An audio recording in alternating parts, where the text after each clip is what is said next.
with you, the Chief Financial Officer of Fulton County. So I appreciate your cooperation with me to arrange a good time where we could be as less inconvenient to each of you as possible.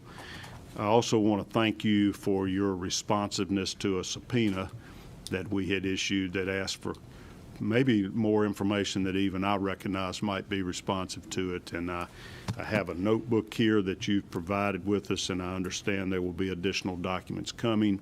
If you want to just supplement those, I've spoken with your county attorney as able here in the next few days or weeks. I would appreciate that. But I did want to thank you for making the effort to be responsive on relatively short notice here.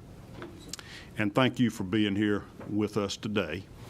Would you just introduce yourself and have Sharon introduce herself to the committee, please, sir? I'm Rob Pitts. I chair. Hang on, let me make sure I got you lit up here. There we go. All right. I'm Rob Pitts. I chair the Board of Commissioners of Fulton County, Georgia. All righty. And Sharon? Good morning. Sharon Whitmore, the county's Chief Financial Officer. You can pull that microphone closer to you if you want to. We had a little difficulty last meeting. Sometimes the volume's kind of fading in and out a little bit. That will allow us to hear you clearly. And also this is being streamed live, and so anybody that may be watching on their computers at home will be able to hear the testimony that you give. I am going to start with a couple of formalities here. We have in your folders, ladies and gentlemen, the minutes from our first two meetings. The first one was held on February 9th, 2024. The Secretary of the Senate has prepared these minutes, and maybe a little tedious of a job, but easy because we are recorded, and so it's very easy to verify the accuracy. I did notice, Senator Estevez, we misspelled your name on one of them, I think, and we will two on both of them. We will correct that. And I told them, you being an attorney, it's going to be hard to slip anything by you on these, so we will correct those spellings as part of any approval of these meetings. Have you all had an opportunity? We sent these out in advance to review these minutes before today. Any committee members need additional time to review them before we take action? All right, then I am open for a motion to approve the minutes of the February 9th, 2024 meeting. So moved. All right, I've got a motion by Senator Dolezal. Is there a second? Second. Second by Senator Kennedy. Any discussion or any review, proposed changes or corrections to the minutes of February 9th? All right, then all in favor, raise your hand. Any opposed, like sign? All right, those are approved. Now turning to the March 6, 2024 meetings. Has everybody had an opportunity to review these thoroughly? All right, is there a motion? Move to adopt the March 6 minutes as presented. And with the amendment of the spelling correction, got to accept that motion. Is there a second? Second. All right. Any further discussion on that? And likewise, we will vote. All in favor, raise your hand of approving those minutes. Any opposed? All right, they are unanimously adopted. You'll also notice in your folder just a copy of our Senate committee rules.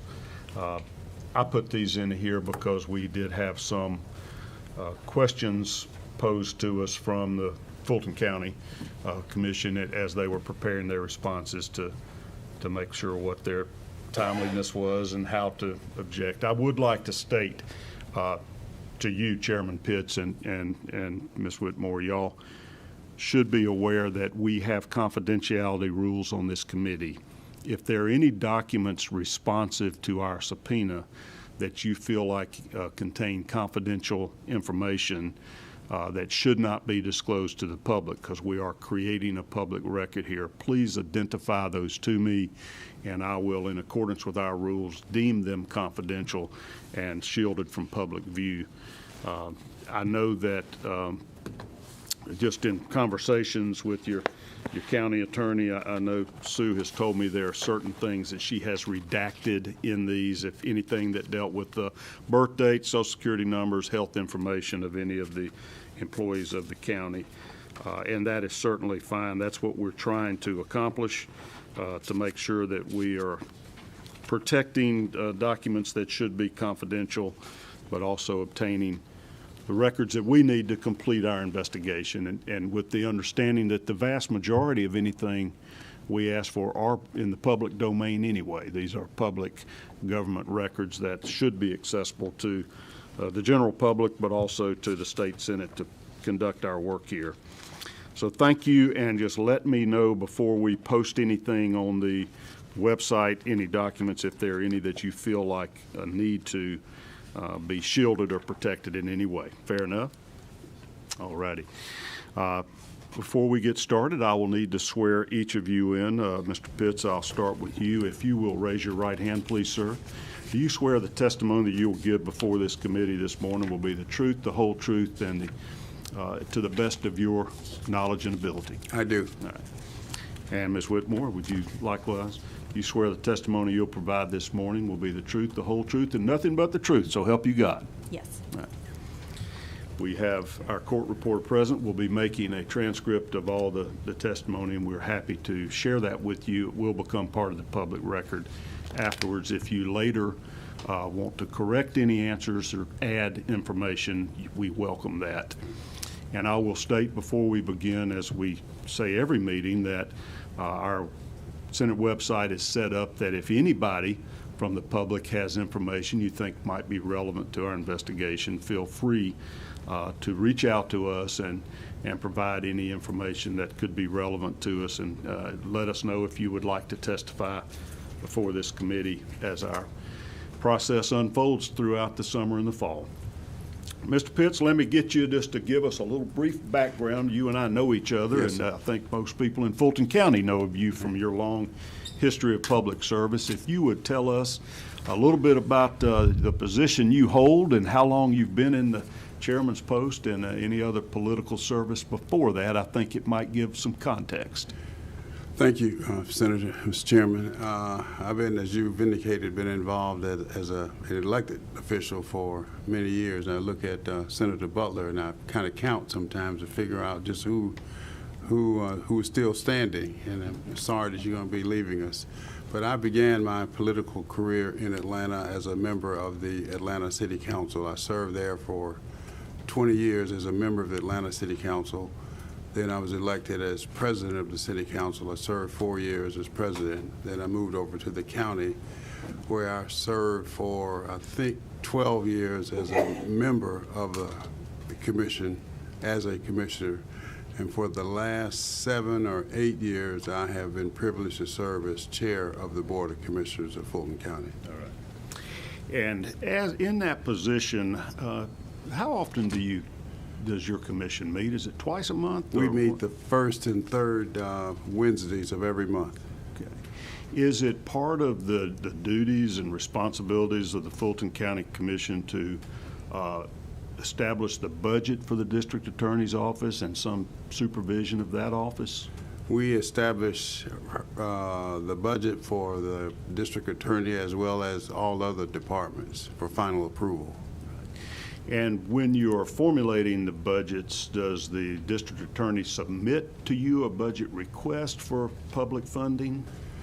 The process, and I'll defer to our chief financial officer, but there's a process where the department heads appear before the manager and the finance team to explain their requests, and then from there it comes to us for final approval. You might want to clarify. So the budgets of all the county departments, including the district attorney's office, are ultimately approved by the county commission? That's correct. Okay. Ms. Whitmore, if it's okay with you, I may bounce back and forth between witnesses because I understand, as the chairman just deferred to you, there are areas where you have particular expertise. Okay. Yes, that's fine. Brenda, I'm not going to make your life as miserable as you're sitting there thinking right now. Our court reporter is going to try to keep a transcript, but you will occasionally have to go back and forth between witnesses.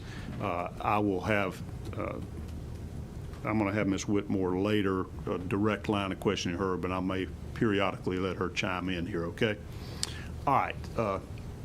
Sharon, tell us a little bit about that, how that budgeting process works. Thank you, Mr. Chairman. Chairman Pitt's description is the general process. Actually, every department of county government, including constitutional officers and elected officials, submit a annual budget request through our budget development application. Those requests are reviewed, vetted, and verified through our budget office. The county's budget ordinance is designed in a way that the budget is developed and presented to the Board of Commissioners as a recommendation from the Office of the County Manager. So we have a review process that we undertake with the county manager and members of his executive team to review the requests that are presented. Typically, we provide each agency with a base budget figure to start with, and then they are allowed to submit what we call budget enhancements, where they can ask for additional resources to just continue an existing program, to expand an existing program, or to establish a new program or service. We also have a separate process that we run simultaneously as the operating budget for a capital budget requests, and there is a capital budget review committee that receives and vets all of those requests, and they are then in turn taken into consideration at the same time as operating budget requests, because we only have one pool of resources to use. So we consider all of those at the same time. So our constitutional officers and elected officials submit their requests through the same channels. Sometimes they may choose not to come and present to the county manager's office and then choose instead to communicate their budget needs directly with the Board of Commissioners. So that, in a nutshell, is the county budget process. And when you talk about capital expenditures, is that like new automobiles for police departments, new buildings, new expenditures on things along those other than personnel? Yes, sir. Rolling stock, heavy equipment, facility renovation, new facilities, facility expansion, all of that would come through our capital portal process. So when we talk about building a new county jail, that's a capital project? That is one very significant capital project, yes, sir. Can you give us just a feel for what the size of Fulton County's annual budget is? All funds included, it's about $1.2 billion. And do you have readily available what amount of general funds from the county are allocated to the district attorney's office on an annual basis? I guess we'll just talk about this year to start with. In 2024, the district attorney's allocation was $36.6 million from the general fund. Okay. Chairman Pitts has tried to explain to me that there are several buckets of funds that are used to fund the district attorney's office. Would you kind of run that through for me as to what additional funding over and above the $36.6 million of general funds from county tax revenues that are allocated to the district attorney? Yes, sir.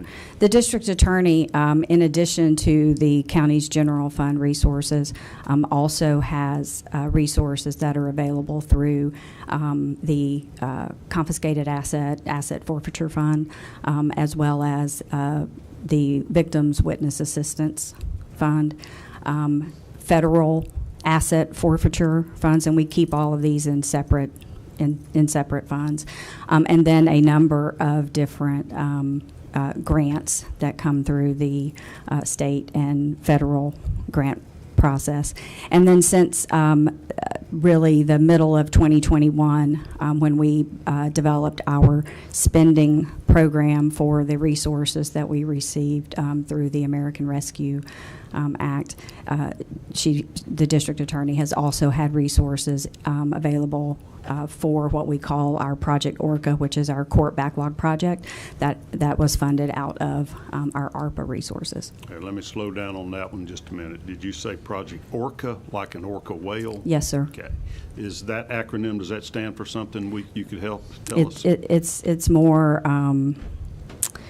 I guess, visual than that. It just was intended to mean that it was a very, an orca is a very large ocean mammal, and the court backlog that we had as a result of the slowdown in the court system during the pandemic was also very large. So the individual who was charged with developing a program to address the court backlog named it Project Orca, but it is our official court backlog reduction program. And this is funded through federal funds? Through our ARPA resources, yes, sir. Right. And the ARPA money was put in to sort of help all the states recover from the COVID epidemic? Yes, sir. Okay. Do you know the amount of ARPA funds that were allocated to the district attorney's office or the Orca project? I don't have that number available with me today, but I can share it. And as far as the expenditures of that fund, is that anything that the county commission had authority or discretion over where the money went, how it was spent?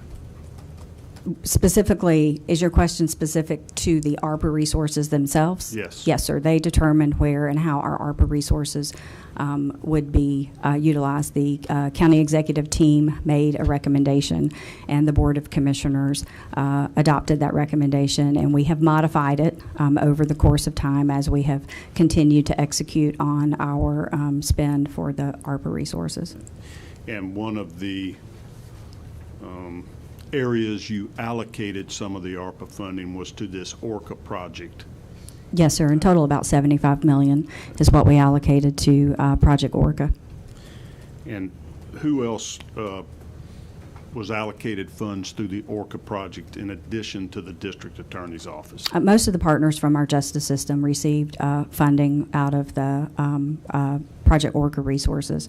The district attorney's office, the state court, superior court, magistrate court, public defender, the sheriff's department,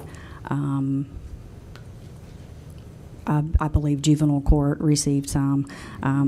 So we took a look across the entire justice system to see where we would need to plug in some additional resources in order to develop a work plan to, bring our backlog that had accumulated, to bring those numbers down. So if $75 million was applied to the Orca project, do you know what amount of the $75 million went to the district attorney's office? I don't have the exact dollar amount with me. I can tell you that she did receive funding to cover 75 positions, which was the highest number of positions that were provided across the justice agencies. But I'm sorry, I didn't bring that. I don't have that number with me, and I don't know it off the top of my head. I'm not certain if we even requested that. I know that you are continuing to compile for me the essentially the ledger or roster of employees employed by the district attorney's office, and I suppose we'll be able to break this out as you compile that data, right? Yes, sir. Okay. Do you have any idea how many employees in the district attorney's office now? I believe she has about 277 employees, plus the positions in Orca, so a little over 300, maybe 340. And that would include assistant district attorneys and investigators and secretarial help, the entire spectrum of staff. Yes, sir.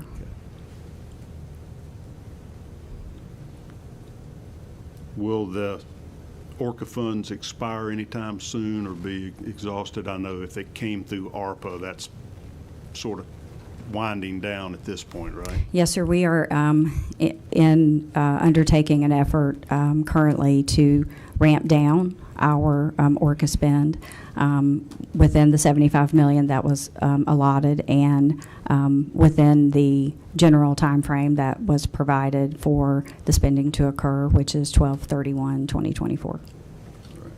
So we're at the tail end, the last year of that, huh? Yes, sir. The way you described the budget process sounds very similar to the state budget process, where it's almost a continuation budget from the year before, and then there are requests for additions, increases if you need more staff or if circumstances have changed or need to make a capital expenditure. Yes, sir. I mean, we tend to start from the previous year and build onto that. If a department received funding in a previous year that was not intended to be part of their recurring budget, then we make adjustments for that. That's why I said we provide them with a base budget, so that base budget each year will reflect the ins and the outs from, whatever transpired in the previous year's budget cycle. So if a department received funding for a particular project or purpose that's not intended to happen on an annual basis, then we pull those monies back out and readjust their and realign their base budget. Okay. How much detail does the district attorney's office provide when they make their annual budget request? Is it fairly itemized by employee, by expenditure type, where it goes? In our process, we provide them with a line item version of their budget in our budget development application. We provide them with a position summary. So we give them a report of all of their positions, and it's as of a point in time, and they are required to make any corrections to that position summary report, because that becomes the basis for their salary and fringe benefit budget for the base year.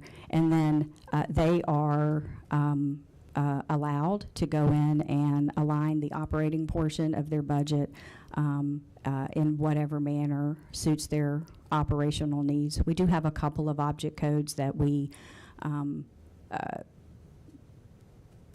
really do not allow them to deviate much from, because they are necessary to fund things like our risk management fund. So, we have an object code specifically for that. That's a rate times the number of positions that you have. So there's no deviation there. But they do have the ability to go in and adjust their budget. They are requested to provide details, contract names and amounts for specific contracts. So like our Department of Real Estate and Asset Management would come in and identify their contractors that they have and their contracts that they have for things like janitorial services. If they have professional service contractors, they would identify them. It is an ask. Some departments do a better job of others than, providing a lot of detail and support for their asks. So, we spend a lot of time and a lot of back and forth trying to understand, especially when they have submitted for an enhancement request or a new program, trying to make sure that they've put everything in that they should be including in those requests. But they do have the opportunity to align it how they would like to see it and provide detailed explanations for their requests. Okay. And Chairman Pitts, back to you just for a minute. That's why I was letting her get into the minutia there, because I know that's why you hired her, right? That's correct. Okay. The way you've explained it to me is that with certain elected officials that are provided for under the Georgia Constitution, like the district attorney's office and the sheriff's department, these are elected officials, and our state constitution provides the sort of parameters of their authority and responsibilities, right? That's correct. For those, particularly those two, a sheriff and a district attorney, do you micromanage their budget, or is it fairly well left within their authority under the state constitution? Well, there are what we call constitutional officers, and we have 3 or 4 of those. And then the district attorney is in a sort of a different category. But also, now I'll have to defer to get the correct terminology from our county attorney. But constitutional officers believe that once their budget has been approved by the Board of Commissioners, then they are free to manage that budget any way they see fit. And that's because of this law, I suppose, that gives them that authority. So you can't micromanage their spending once you've granted them the budget, appropriated the money to them from the general funds? Probably not. And that's, I guess the answer to that would be no, we cannot. But essentially, you don't have to appropriate money to them unless they can justify for you why they need it and what they intend to spend it for. The Well, line item listing that Ms. Whitmore just referenced. right. When the departmental budget comes to us, and say, even with the constitutional officers, there are line items, but we fund the line items, and that results in a total. But once we've approved it, they can disregard the line items that we have approved, and therein lies, I guess, a source of conflict from time to time. Do you have a good grasp on exactly how much money runs through the DA's office budget every year? You know, 36.6 million comes from your general funds from the taxpayers of Fulton County. And then they have money that they get from these forfeitures and from a portion of fine money. And then they may have grants, et cetera, both state and federal on top of that, correct? Yes, sir.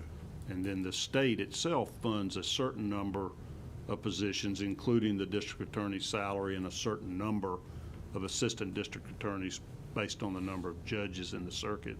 That's my understanding, yes, sir. But we do not monitor that. So what we are aware of is that the 36 plus million that comes from the general fund, and rarely do we keep up with how much they've received from grants or fines and forfeitures and things of that nature. Right. That's something that's within the control of the district attorney's office. Correct. Okay. Do they ever report that amount to you? I mean, it would seem in the course of making a budget request to you, they need to show a need for money, and that would necessarily require them to show you what they're getting from other sources to figure out what they need from you. As a matter of course, that is not provided to us. Now, whether that is made available during the budget process with staff, I'm not sure. We will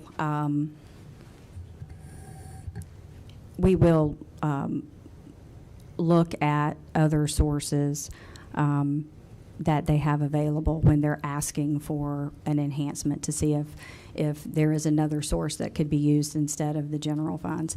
And I guess I would just like to perhaps add a little clarification to what the chairman just said about the other sources of funds. Those are maintained on the county's financial system. So we do have the federal asset forfeitures, the confiscated assets. There are buckets of those. They are presented to the board in the special appropriation grant funds.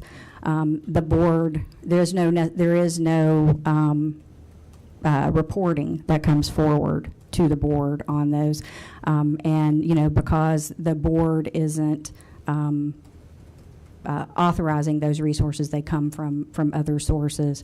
There isn't a lot that comes back to the board on those. From a grant perspective, like a federal grant perspective, we do present the grant applications that are made on our grant activity report to the board, and again, the grant activities and reporting are captured on the county's financial system and are included in our required single audit report each year. So that's the reporting. But there is no other reporting that is completed on those funds by the district attorney to the Board of Commissioners. But from your accounting standpoint, you're the chief financial officer. When these funds from whatever source get deposited in a bank account, somebody's got to make an entry. The deposit was made and where it came from. Yes, sir. So if resources are received, then they are presented over to the county treasury.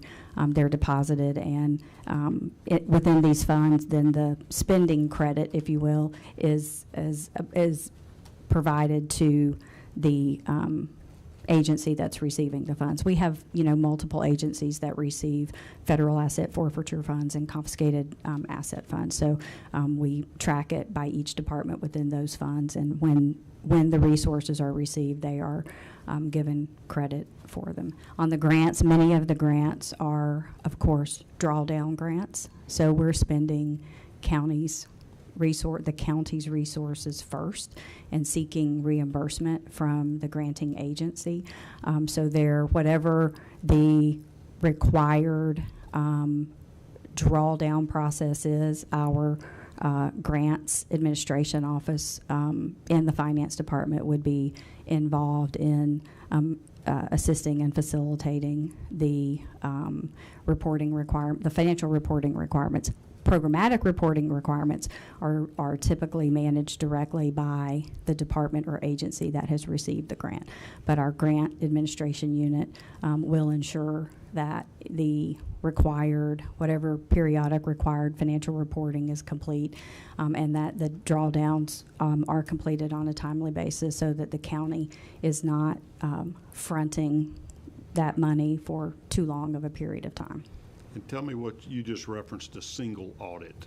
What did you mean by that? That's the audit that any entity that receives a federal grant is required to have completed on an annual basis. Our external auditors complete the single audit. It is a specific audit of all federal and state grant funds. And is that broken out between your various county agencies and departments, including the district attorney's office? Yes, the auditors have a requirement to identify major programs and audit on a risk basis, and so they determine which programs may get a more thorough and very specific audit process. But all of the grants are included, and all of the information that they ask for is provided to them as part of that single audit process. Is that a written document report that you would receive every year? The single audit? Yes. Yes. Okay. And is that a requirement of each agency, including the district attorney's office, to provide the requested data and information to the auditor? It is, yes. By reviewing that, are you able to pretty well track all of the spending of grant funds anyway by the district attorney's office? At a summary level. Right. It's not detailed. It just basically gives you, the total amounts.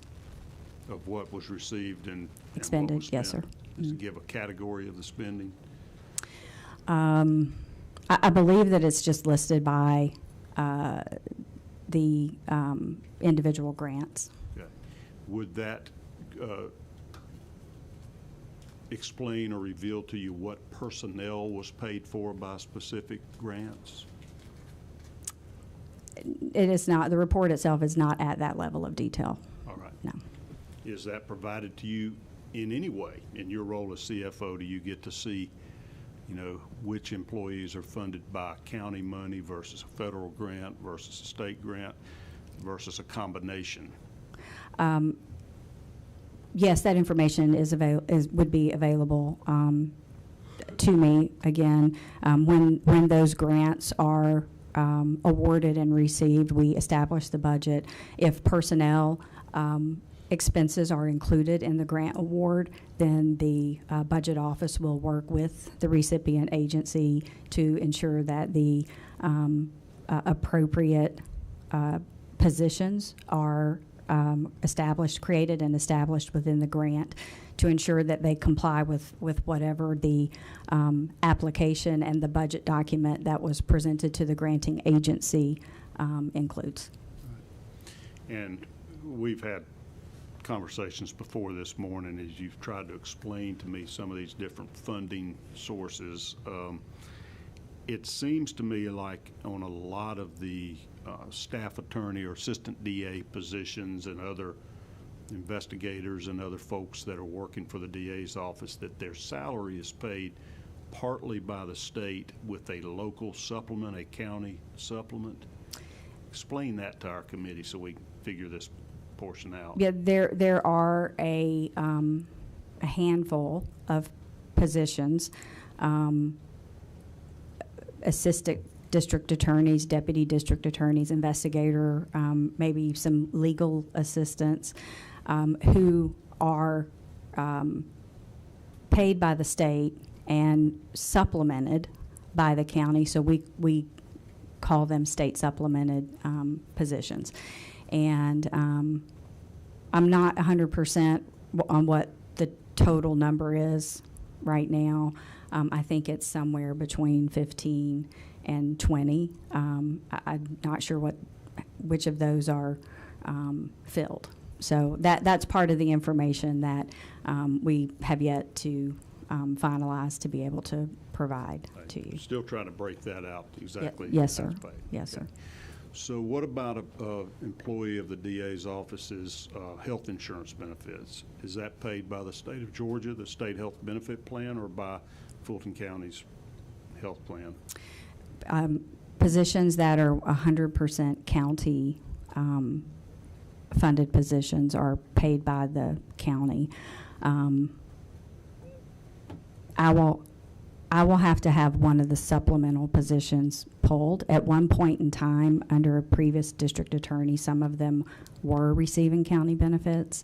I'm not certain at this point with DA Willis if they are also receiving county benefits or not. So I will actually need to go and pull that information.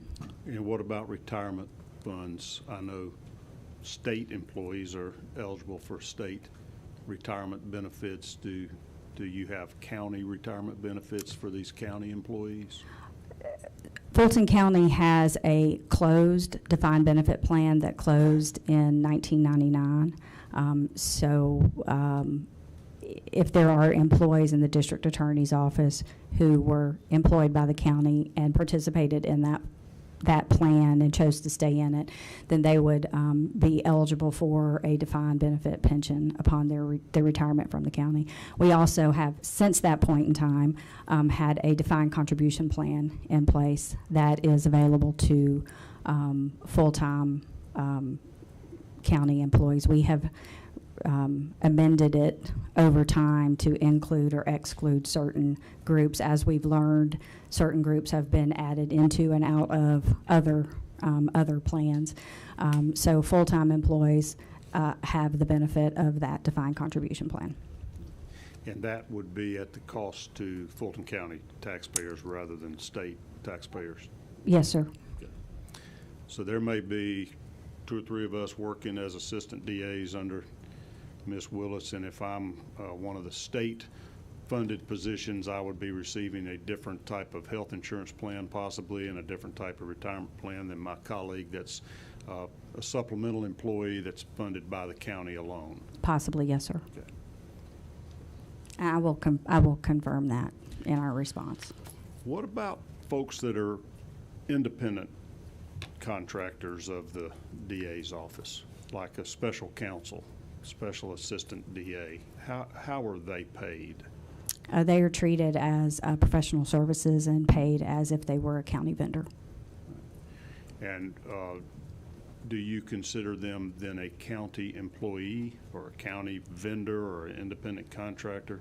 A independent contractor with a receipt of a vendor payment. And as far as benefits from those type of independent contractors, would they receive any health insurance benefits or retirement benefits at all? No, sir. Okay. And do you, in the county level, have any control over what they're paid? No, sir. That's at the discretion of the district attorney. Does the district attorney, and I'm going to shift back to you, Chairman Pitts, have to advise you of what's going on with these independent contractors that are being hired? No, sir. Okay. Do they have to request funding from you? And is that in the budget request that I need X amount for a specific prosecutor or as a category of assistance that I need to get from an independent contractor? Well, let me try to answer that question this way. First of all, we have what's called outside counsel, and I'm going to make a distinction between outside counsel and a special prosecutor. All right, explain that one to us. Right.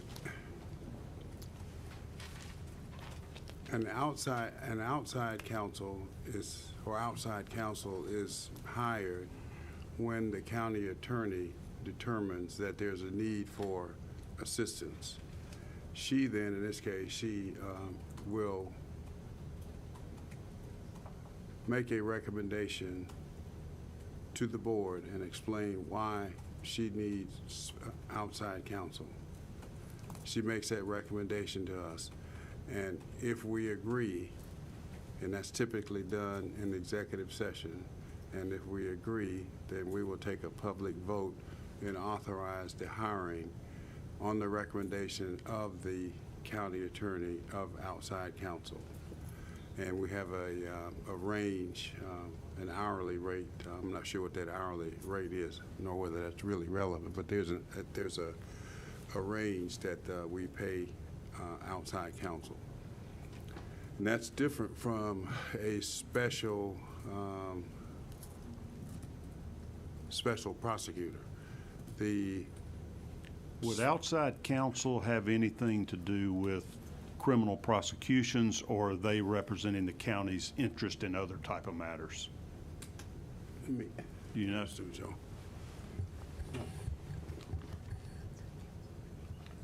Yeah, I got the right answer. I was going to, I thought I was right, but I wanted to make sure. We don't hire outside counsel for criminal matters. All right, that would be for dealing with other county legal matters that you needed extra help from somebody other than the county attorney's office. It'd be primarily civil versus criminal. So who's the brains back there behind you you're consulting with? It's Chairman? county attorney, What's her name? Sue Joe. Sue Joe. Yes. And that's S-O-O and then J-O? Yes, I got sir. that right? Yes, sir. Okay. Ms. Joe, I may ask you to share some information with us. You're not under subpoena and it won't be sworn testimony, but if it comes a time where you can help sort of enlighten us, you just let us know, or else you can keep letting the chairman know. All right, so those outside counsel have to be approved by the county commission. Correct. And it's done on the recommendation of the county attorney. Correct. Or the request, and that would specify the pay rate that those folks would be paid. That's correct. All right, and the second category. Second category would be a special prosecutor. And the special prosecutor is, I believe I'm correct on this, that the district attorney has sole discretion under very narrow circumstances, and I don't know how to define narrow circumstances, but that's how it's been described to me, to hire, independent of the board of commissioners, special prosecutors. Okay. That's her decision and her choice. But that And we would, have nothing to do with that. you wouldn't have anything to do with the selection or approval of that counsel. That's correct. Okay. But you would ultimately be paying for that counsel through the general appropriations bucket. in the budget that you approved for the DA's office? For special prosecutor? Yeah. Yes. I'm told yes. All right, and you're told that by your chief financial officer? Yes. That's her job to know? Yes. Okay. On those people. We wouldn't know. You wouldn't know the name of them? No. Or how much they're being paid? No. But you're going to see a line item on an audit at the end of the year showing how much that person was paid? Is that correct? They're typically captured as professional services expenses. And is that in a group or individual? It's professional services object code within the district attorney's budget within the general fund. All right, that's, didn't educate me. I'm wanting to, does that mean if Ms. Willis hires 15 special prosecuting attorneys and pays them $10 million, that's all you see is that $10 million was spent for that type of personnel? Or does it give you how much Mr. Wade got, how much Mr. Johnson and Mr. So our system captures all of that, but as far as how our reports roll up, at the object code level, you would just see the total amount. You would have to actually go into the accounting system to extract the details of the payments for professional services, because there may be more than just legal services or outside or special prosecutor services within the object code for professional services. You got professional services, it doesn't even delineate how much is attorneys and how much is a janitor. Yes, sir. Okay. So if I want to find out how much Mr. Wade was paid for his services as a special prosecutor, who has that data? I want to issue a subpoena to find that out. Do I give it to you as the county and you can discern that? Or do I have to go to whoever hired this professional service provider?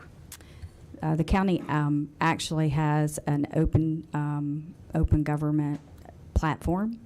You could go to our open checkbook and you could search by the name, and it would pull up the name of any vendor that matches that description, and you could find payments that way. So you could go in and type in Mr. Wade's name or the name of his law firm, and you would be able to pull those documents.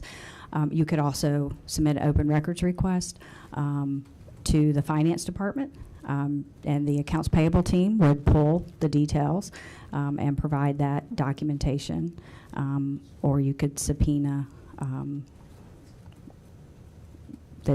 probably the district attorney or any member of her staff that is involved in their internal accounting and vendor payment process. It was only- included in my subpoena. Right, so So that's my question. Yes. Can you find that information? Yes. Or do I have to go to the DA who may not provide? No, it? we have that information. Okay. Yes, sir. And you can tell me the recipient by name of these professional services payments. What we provided today was specific to Mr. Wade. We are working on, the request also included any other attorney, so we are still working on that. Our process is we are searching now through all of the transactions within that professional services object code, pulling out the ones that appear to be legal firms and pulling the underlying supporting documentation to determine if they were in fact legal firms and if those expenses are responsive to the subpoena, and if so, they will be provided. And I know I might sound a little lawyerish here. I don't mean to be hounding you, but I'm wanting to make sure that I address that subpoena to the right person. And I'm told you are the bomb. You are the answer to financial questions in Fulton County, or can get them. If I'm wrong, help direct me where I need to submit additional subpoenas to track down that information. No, sir. Submitting a subpoena to me is should be sufficient. And I will say on the record, you have been very responsive, and I know it's a lot of data and information, and I appreciate your efforts to continue providing that to me. Thank you. You have been completely transparent and helpful in trying to find things. So you said supporting documentation. What kind of supporting documentation would there be for a professional services payment to a law firm? Typically, their billing statement. Do you have supporting documentation to show you a contract with them, with the independent contractor between the legal services provider and the district attorney's office or the county? The contracts typically are not provided as part of the supporting documentation. It can be requested, but From you or from the DA's office? if I have it, I will provide it. If I don't have it, and it's something that I can't get, then I wouldn't be able to provide it. Okay. Because this is sounding to me kind of like the Wild West. Very little control from Fulton County over a $36 million budget.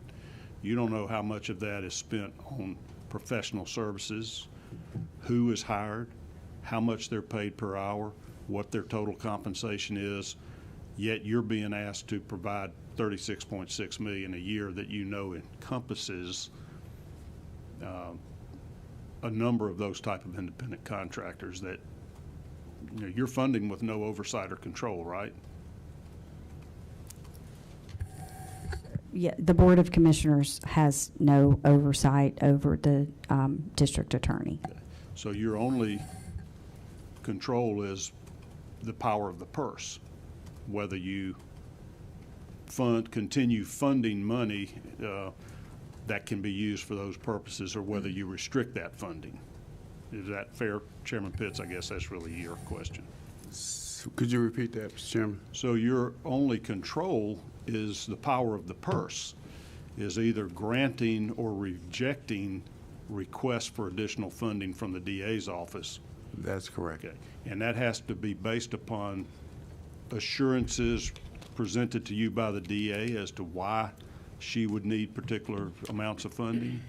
Right. The DA can come before the board and make a request at any time, and we would consider the request, and if we agree, then we'll grant it. Right. If we disagree, then we won't grant it. And in that request, do you require her to give some specifics? Some who I want to hire, why I need to hire somebody, how much I want to pay them, what's going to be the cap on their We don't service? get into that sort of detail. I mean, she'll would make a case as to why the need is there and what it would cost. But as far as individual names and what the compensation for a given individual would be, we don't get that kind of detail, nor do we ask it. Did DA Willis ever make a request for specific funding for a special assistant DA, prosecuting DA, for for Mr. Wade? Not to my knowledge. And is her position that she doesn't have to ask or provide that information to the county in order to make a supplemental funding request? Well, again, with respect to the special prosecutor, that's solely the purview of the district attorney, unlike the outside counsel. All right. But you fund the district attorney based upon her stated needs or her request for funding, right? Correct. Okay. In her budget request, does she have a category for special prosecutors? I don't recall seeing a special category.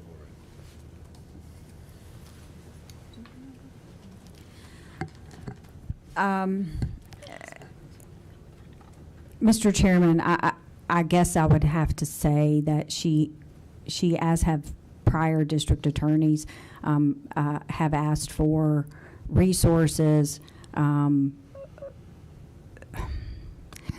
trial expense resources Right.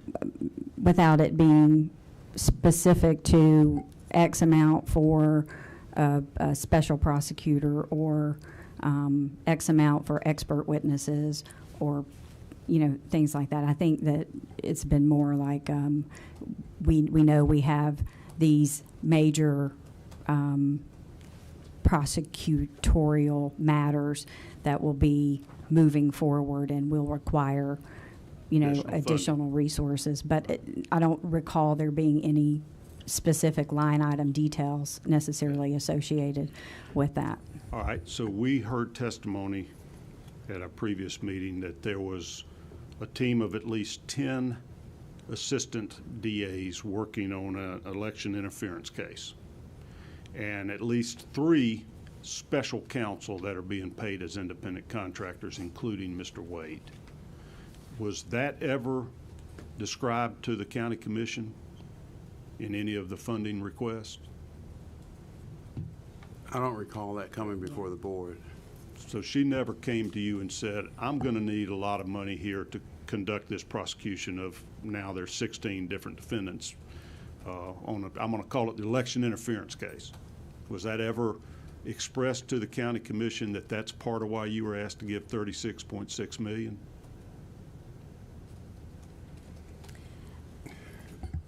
Again,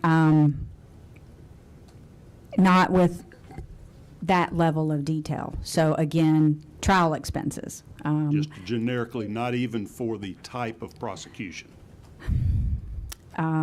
I want to say for the 23 budget, and I will have to go back and verify this, that there was some communication where she identified a need for resources because she expected to have to retry a case that had been a high-profile case, as well as the gang matters that she has. I think there are a couple of those, and the elections, the elections interference matter as well. But again, it was a lump sum, not specific with line item details. Right. So you think that was in her budget request, perhaps in 23? Are we talking about Young Thug trial that's been it's gone on forever and ever so far, or different gang-related? I believe there is more than one gang-related, large-scale prosecutorial matter. But yes, sir, that would be one of them. And you think she may have also itemized the election interference case would require additional funds, or categorize that as an area of needed funding? Yes, sir. Again, I would have to go back and look. Well, I don't, because You don't have to go back anymore. You've got your right-hand woman right there to help you. So, yes, sir. That was Sabrina McTier, the county's budget manager. So this is from the 23 budget enhancement request, and the description says, and I'll just read it, the general rule: the more complicated a case, the more likely expert witnesses, e.g. professional services, are needed. That was in parentheses. State versus Tex MacGyver has been remanded to this office. This case alone cost $675,000 in professional services. I have this case and several anti-corruption cases that are being litigated in 23. It is sufficient to enhance this budget, and the request was $1.1 million. So that was for Tex MacGyver and any other public corruption case? Yes, sir. So that's the kind of description that I was perhaps not doing a very good job of expressing. But you're doing great. And as far as your recollection, Chairman Pitts, is that she never named that she would need a special prosecutor on any election interference case? Not that I recall, sir. Certainly never told you the names of who she might be hiring or how much she was going to have to pay them? Not that I recall, sir. Did she make other budget enhancement requests back in 2023, 21 or 22. I can't remember exactly when she was sworn in. Y'all know? Madam DA was sworn in and began her term in 2021. So we did receive enhancement request from her for the 22 budget cycle, the 23 and the 24. Okay. What was the $5 million enhancement request for clearing up homicide backlogs? Do y'all recall that? That was testified to here last meeting. That was a request that came through in the middle of 2021. She requested additional staff to support a number of items, the outstanding homicide situation being one of them. Ultimately, in 2021, through a budget amendment process that we call budget soundings, the Board of Commissioners did authorize her to have funding for an additional 55 positions. Wow. It was a mix of attorneys, investigators, and administrative support personnel. And in 21, the cost that was necessary to begin to onboard those positions, because she would not be able to do all 55 at one time, was less than $800,000. I think the budget soundings was $780,000 and some change. But the full annual cost for that is the $5 million. And so we built that in then to her 2022 budget with the full year funding for all of the positions that the board awarded her mid-year in 2021. And was there any mention in that $5 million enhancement request that would be needed for any type of public corruption investigation? I will have to go back to the source document to confirm that. What do you call that source document? Because I'm going to want to make sure I have adequately identified what I need to be produced. I would call it a budget soundings request. Okay. And can you provide those to me without me submitting an additional subpoena? I think they're included in what I've asked for. I may not have been as specific because I didn't know what to call it. Yes, sir. I had intended to include the 2021 soundings information as part of the request for the budget information that was already included. And you can just follow up and get that to me or Secretary Cook at your convenience. And if you would do that for any of those sounding requests for 21, 22, 23, and 24, just to keep me up to speed. Because, Chairman Pitts, what I am hearing from you is that the Board of Commissioners never got any kind of specific request for additional funding to prosecute any election interference cases, other than that generic $1 million, in 23. Not that I recall, sir. And no specific information about who needed to be hired as an independent contractor or what they would cost. I understand Governor Barnes was too expensive, and I just didn't know if that's that y'all figured that out or she ruled him out for that reason. No, not that I recall. I am subject to hire an amount. He's a gun for hire if anybody out there is paying attention, and pleasure to have you in the audience with us today, Governor Barnes. And I'm just wanting us to get a feel and for exactly how much oversight there is. It sounds like it's very loose as far as employment practices and expenditures for independent contractors. Yeah, that information doesn't come before the board. Right. Only you have to peel it out in these soundings and in the annual audit and in the budget submissions as she gives you the categories of what she needs. That's correct. And when budget soundings come before the board, there's a little more detail and more specifics. Right. Probably pretty difficult politically for you and the Board of Commissioners to reject a request for needed funding to clear up a backlog in homicide cases, right? Well, I mean, we had such a tremendous number of cases that were so-called, had been there for up in the thousands. And we decided that the $75 million from the ARPA funds has already been referenced by Ms. Whitmore. Right. So in order to, we threw, $75 million of I think we received a total federal allocation of about $206 million in ARPA funds, and $75 million of that $206 million went to the justice system. Right. And the justice system meaning everything that the CFO has outlined. So that was back in the fall of 2021. It was about the same time Mr. Wade was being hired. And it wasn't mentioned to you that any of the enhanced money was going to go towards Mr. Wade or any other special prosecutor to prosecute election interference.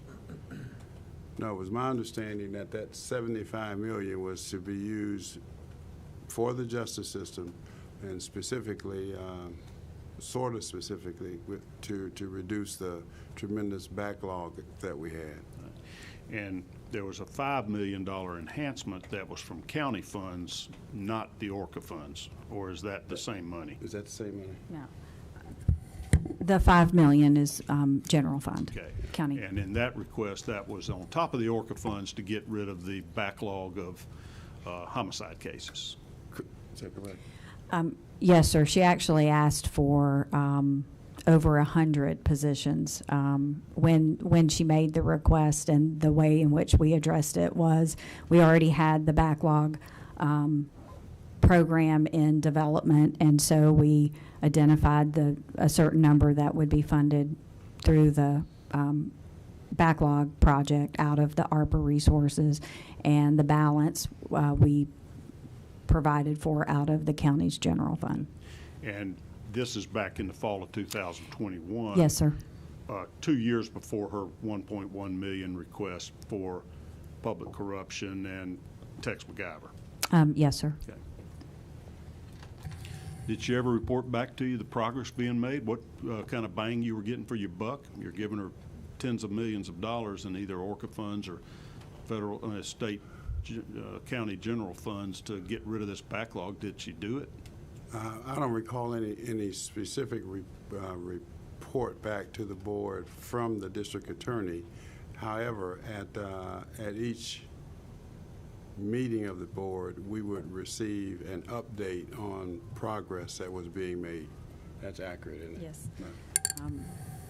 Yes, sir. As part of our global pandemic response, we presented the Board of Commissioners with an update for a while at every board meeting, and then eventually at just one meeting a month, to update them on our progress using our ARPA resources, and specifically on the backlog project, showing total backlog cases, progression of those cases through the system.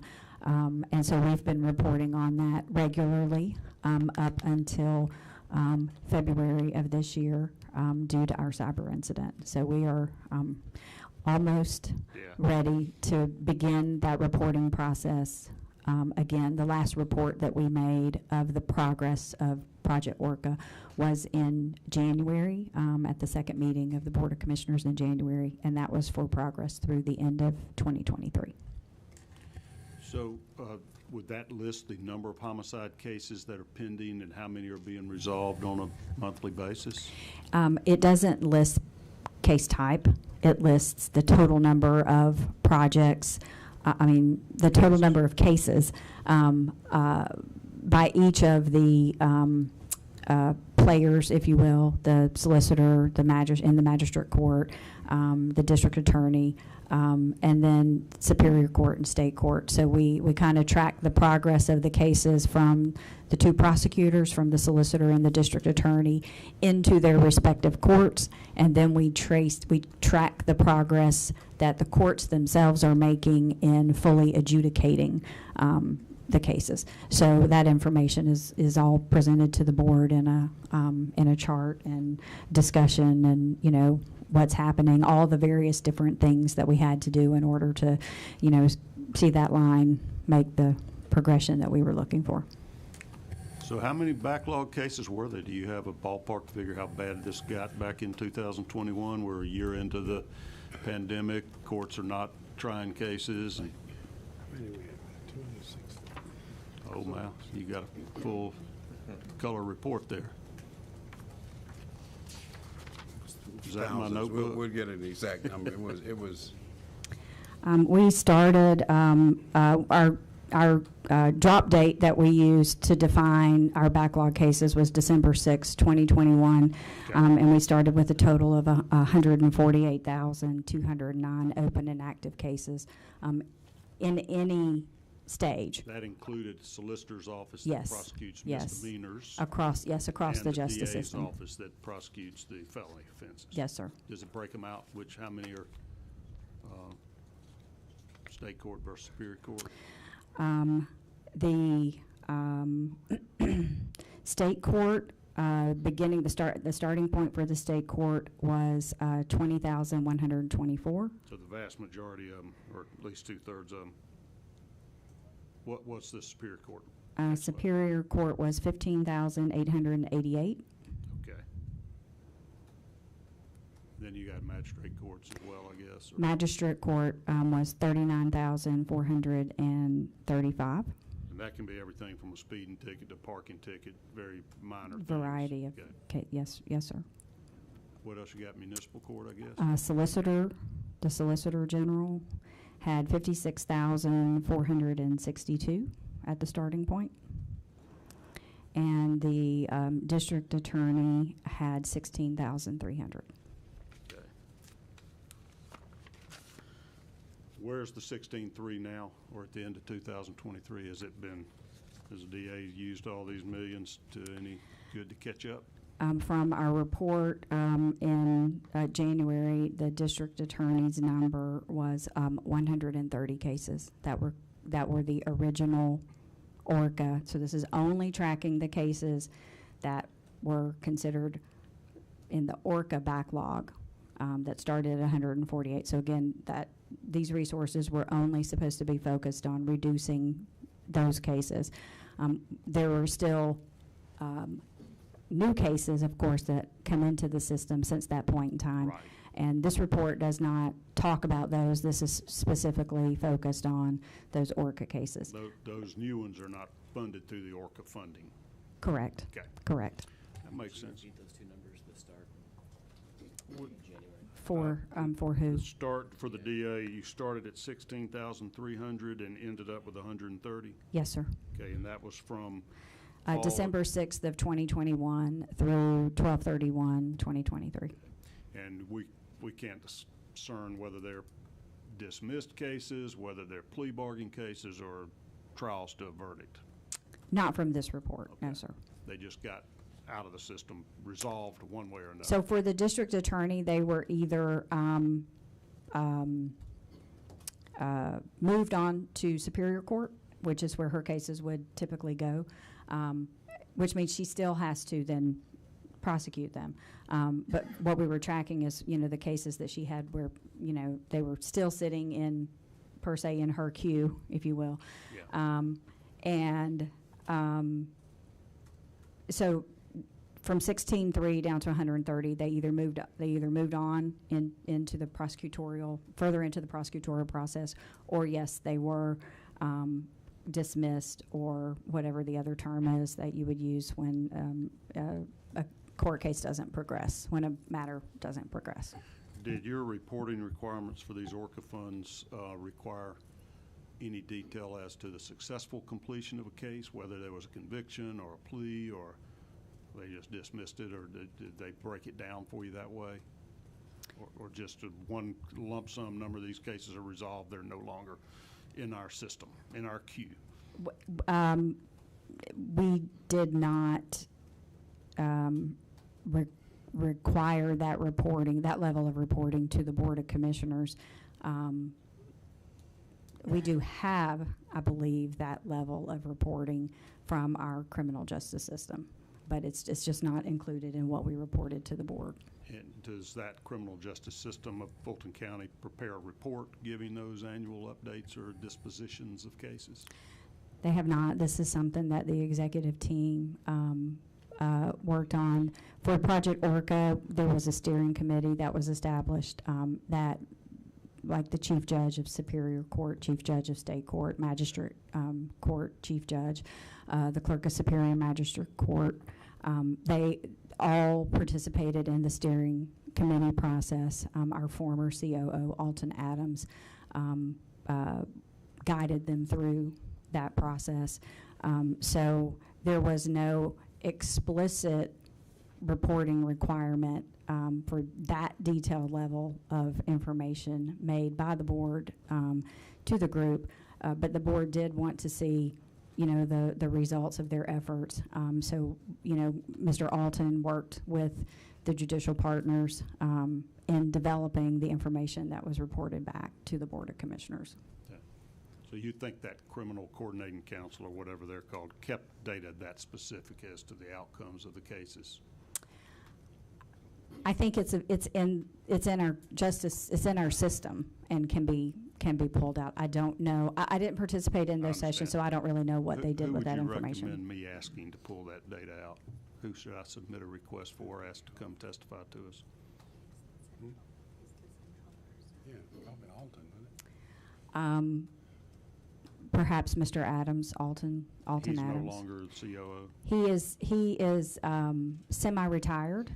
He is continuing to work with the county Contract. as a fee-based employee to help us move further down the road with the potential replacement jail project.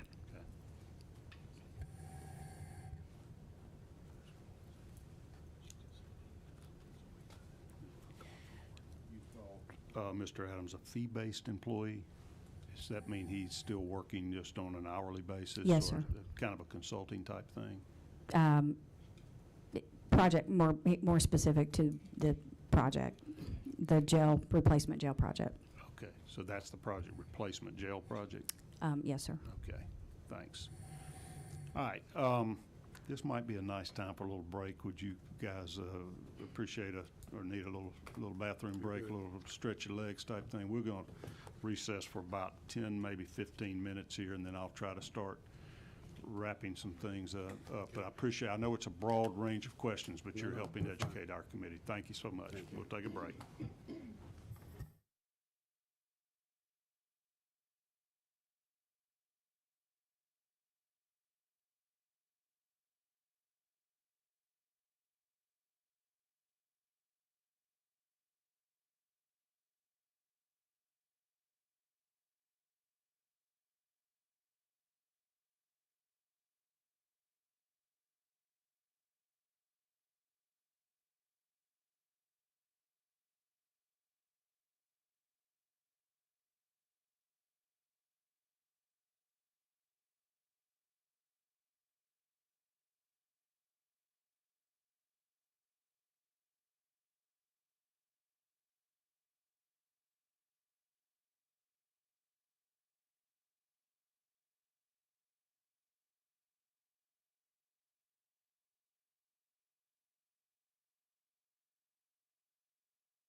Have a quorum back together. Appreciate y'all accommodating this little break. Keep everybody comfortable, and we will try to forge ahead here in short order. My intention always is for these meetings to last 2 to 3 hours. I think you kind of lose your energy if we go much longer than that, and it's such an imposition on you witnesses that have agreed to come. So we'll try to wrap this up in about an hour or so, and making good progress so far. I want to finish up a few of my thoughts, sort of the traveling down certain roads, and then Ms. Joe, I want to get you to give me a little information from the county attorney's perspective, so I'm happy to have you sitting there.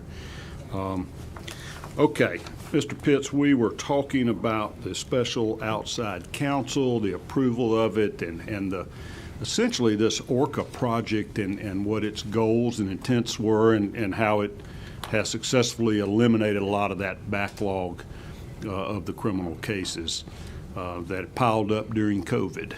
So you, as a commission, dedicated significant resources, both from the federal ARPA funds and from the county's coffers, to help staff up the DA's office in order to work through that backlog of cases, we'll call it. Fair enough? Okay. Yes. And it sounds like there was some accountability, at least telling the reduction in the cases, right, Ms. Whitmore, from what you were telling us. They are reporting on a regular basis as the progress that was made on those cases? Yes, sir. Okay. Maybe not as specific as I would love to see as what the disposition of the cases was, but we might be able to find that out through this other counsel. You got to tell me the name of it again. The judicial court system. What was it called? It was the steering committee for Project Orca. All right. And they would probably be able to give me a more thorough explanation of what happened to those cases. Yes, sir. So basically, was the DA's office good stewards of the funds that you allocated to them to accomplish the purposes that you gave that money for? Is that fair enough to say we're trying to monitor that somehow? Through the reporting, yes, sir. Okay. You could leave that microphone instead of having back and forth it if you want to. Let's have it. Okay. So, Mr. Pitts, I'm summarizing briefly, but it sounds like the DA has pretty wide discretion how they spend the money that you appropriate to them, and does not have to basically get any type of pre-approval for hiring independent special counsel to assist in the activities of the DA's office. That's correct. Okay. And doesn't have to even report back to you how the money was spent or who was hired as a independent contractor and how much they were paid. That's correct. Okay. Did the previous DA seek prior approval or use this mechanism of special prosecutors? Sure. Oh, did he? I can't remember, Paul. I don't recall the previous Mr. Howard. Yeah, and Paul Howard was right. the DA for what, 20 years or so, right? Quite a while. Yeah. Ever using a special prosecutor. He could have. I just don't recall. Okay. You? No, I don't. I don't recall. I would have to research that. Would you take a look at that? Because I haven't uncovered any use of special assistant district attorneys by the prior district attorney who was in office for a couple of decades. Yeah, I believe that request number 12 at least would cover 4 years of Mr. Howard's tenure. All And right. it's for outside counsel by the Office of the District Attorney from 2016 to 2020. So I think that would cover that item. You would be able to ascertain whether he had ever even utilized this device or this mechanism to sort of bolster his manpower in the DA's office. During that period of time, yes, sir. Okay. And I didn't want to be overly burdensome and ask you to go beyond 4 years back, because I think that would capture the contrast between the two administrations. Okay. So, Mr. Chairman, are you satisfied with the transparency and the disclosures, or the kind of keeping you in the loop by the DA's office on her use of special prosecutors? Well,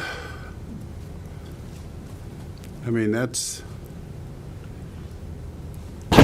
we've never had this situation before. I just don't recall under her predecessor, Mr. Howard, using a special prosecutor. So this is sort of new territory. Now with outside counsel, that's different because that is recommended by the county attorney. On behalf of the county? Yes. In civil matters? Yes. Okay. But you don't have a recollection in all your years of service of previous DAs ever utilizing a special assistant district attorney? Not that I recall, no, sir. If they did, it was never brought to your attention or disclosed or publicized so that you would know about it? That's correct. Okay. And I think your position is that as a board, it's been communicated to you by the DA's office that she does not need your prior approval of such contracts. Well, let me make sure I understand that. The DA doesn't feel like she needs the prior approval of the county commission to hire independent contractors. Well, technically and legally, she does not with respect to special prosecutors under these very, as I understand, very narrow circumstances, and I'm not sure how that's defined. Well, let me help you with that, because this process is set forth in the Official Code of Georgia, annotated Title 15-18-20, and I'll just read it into the record here. Under subparagraph A, the district attorney in each judicial circuit may employ such additional assistant district attorneys, deputy district attorneys, or other attorneys, investigators, paraprofessionals, clerical assistants, victim and witness assistance personnel, and other employees or independent contractors, as may be provided for by local law or as may be authorized by the governing authority of the county or counties comprising the judicial circuit.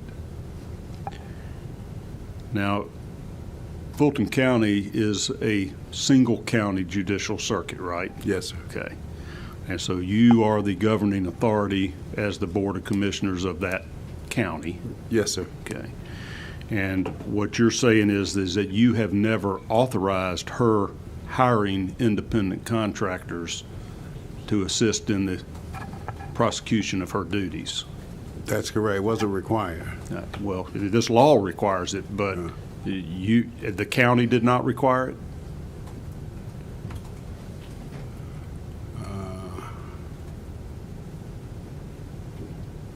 Well, the distinction, again, that I make is a distinction between outside counsel and the special prosecutor. It was always my understanding that the district attorney had the authority to hire a special prosecutor as he or she saw the need to do so. Yeah. And that's the position that Ms. Willis has stated to you as chairman of the commission, that she was not required to get prior approval or authority to hire Mr. Wade or anybody else for that matter. Well, I didn't have a direct conversation with her about that, but that's just the way it is, and the way our understanding was that because it's a special prosecutor, it did not have to come before the board for approval. And I was asked that question quite a bit by the members of the media. Said, did this have to come before the board? And in researching it, we concluded that it did not. All right. I'm going to ask your county attorney to help me with that research, because she and I have had conversations about any court interpretations of this statute as we flesh that out. As the commission chairman, would it be your preference that DA or other constitutional officers should seek your approval before hiring independent contractors that you are responsible for paying for? Yeah, that's the difference. Repeat that. Let me make sure I understand you, sir. As the county commission chairman, yes, sir, would it be your preference that the district attorney did have to seek your approval before going out and hiring special prosecutors or independent contractors. If you're paying for it, or your general fund is. Well, but under the, the current law, as I understand the current law, as it relates to constitutional officers and this, and the district attorney does not fall under that like the sheriff Okay. and the others do, but sorta. And she's sort of a state constitutional officer, as I understand it. It's a little different. Part of the job of this committee is to determine whether we need to change the law. If it's unclear in this case, and I'm wondering if you are the lawmaker here, would you like to see state law changed so that a district attorney would have to ask your prior approval before going out and entering into contracts with special prosecutors? Well, probably my opinion may be a little different because I focus on the money, and I'm always Right. want to follow the money from a fiscal conservative and like to know how the money is being spent. But with respect to a district attorney hiring who she or he or she believes that they need to, I mean, I don't have any issue with that, but I would like to know how the money is being spent. So Not who, but how. We're back to the keeping you informed and the transparency of this process. If a DA is allowed to unilaterally hire whomever they want to at whatever price they want to pay them, do you feel like the county government ought to be able to be kept in the loop on this and reported to as to how your money was spent? Well, in the loop, yes, there's no doubt about that. Okay. And you don't feel like this process has been transparent so far? Well, to the extent that we have not, we were not advised of the hiring and not that it was required, of a special prosecutor, nor the payment, hourly rate or whatever the rate was. I mean, we were just following the law, and obviously I'd like to have more information, but that was the law at the time, and is the law at the time, as I understand the law. In your opinion, has DA Willis been forthcoming or transparent with you and the commission as to her utilization of special assistant district attorney in this election integrity case? Well, to the extent that this is all new ground for us and for all of us, and that's because it wasn't utilized by the prior district attorney for the last 20 years before her election. well, this whole issue with election integrity, election interference, and all of that is new territory for us, and we're sort of, feeling our way as we go through this, even with the trying to work down the backlog of cases that we had. So we were sort of making up rules as we went along, to be honest with you. Sure. Do you worry that she was utilizing resources for prosecuting a election integrity case rather than getting rid of this backlog of 40,000 criminal cases? Would you repeat that? Does it worry you that she was spending significant resources without prior approval or even any reporting or accountability pursuing an election integrity case rather than working on this backlog of 40,000 criminal cases that were pending in Fulton County? It might have been 56,000. I can't remember all my numbers. It was a lot total. Well, as I said earlier, and as the CFO said earlier, we appropriated $75 million of the $206 million of the ARPA money that we received to the justice system. And she had, in addition to the backlogs, she is currently involved with the YSL case and the election interference case. So those were, three really unusual cases that I had never experienced before. So we were trying to be as helpful to her as we can and could by providing, for the most part, the resources that she asked. But as far as what happened to the resources, the money, when I say resources, I mean the money that we gave her, we, after it was given to her, we tracked the cases, the backlogs, and the jury is still out on the YSL and the election interference, so we'll get it all come out in the wash, I suppose, as to how effective it's all been. And But we provided what was asked for, and we've not asked for, nor have we been provided any interim reports as to how we're proceeding, other than with the backlogs. So she hadn't really told you how she spent the money? No, sir. Okay, so you gave her $75 million plus at least another Well, $5 it wasn't million. just to her, there was a whole justice system at $75 million. Right? That's Yes, it correct, wasn't right. just to her. You gave her many millions of dollars to get caught up on a backlog of criminal prosecutions. Yes. Okay. And when you did that, there was no mention of any election integrity case, was there? That didn't really ever come up specifically, just this one sounding for additional money in 2023.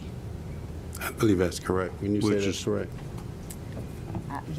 The 1.1 million for Tex MacGyver and public corruption is the only thing that could specifically have reference to an election integrity case. In her enhancement request, yes, sir.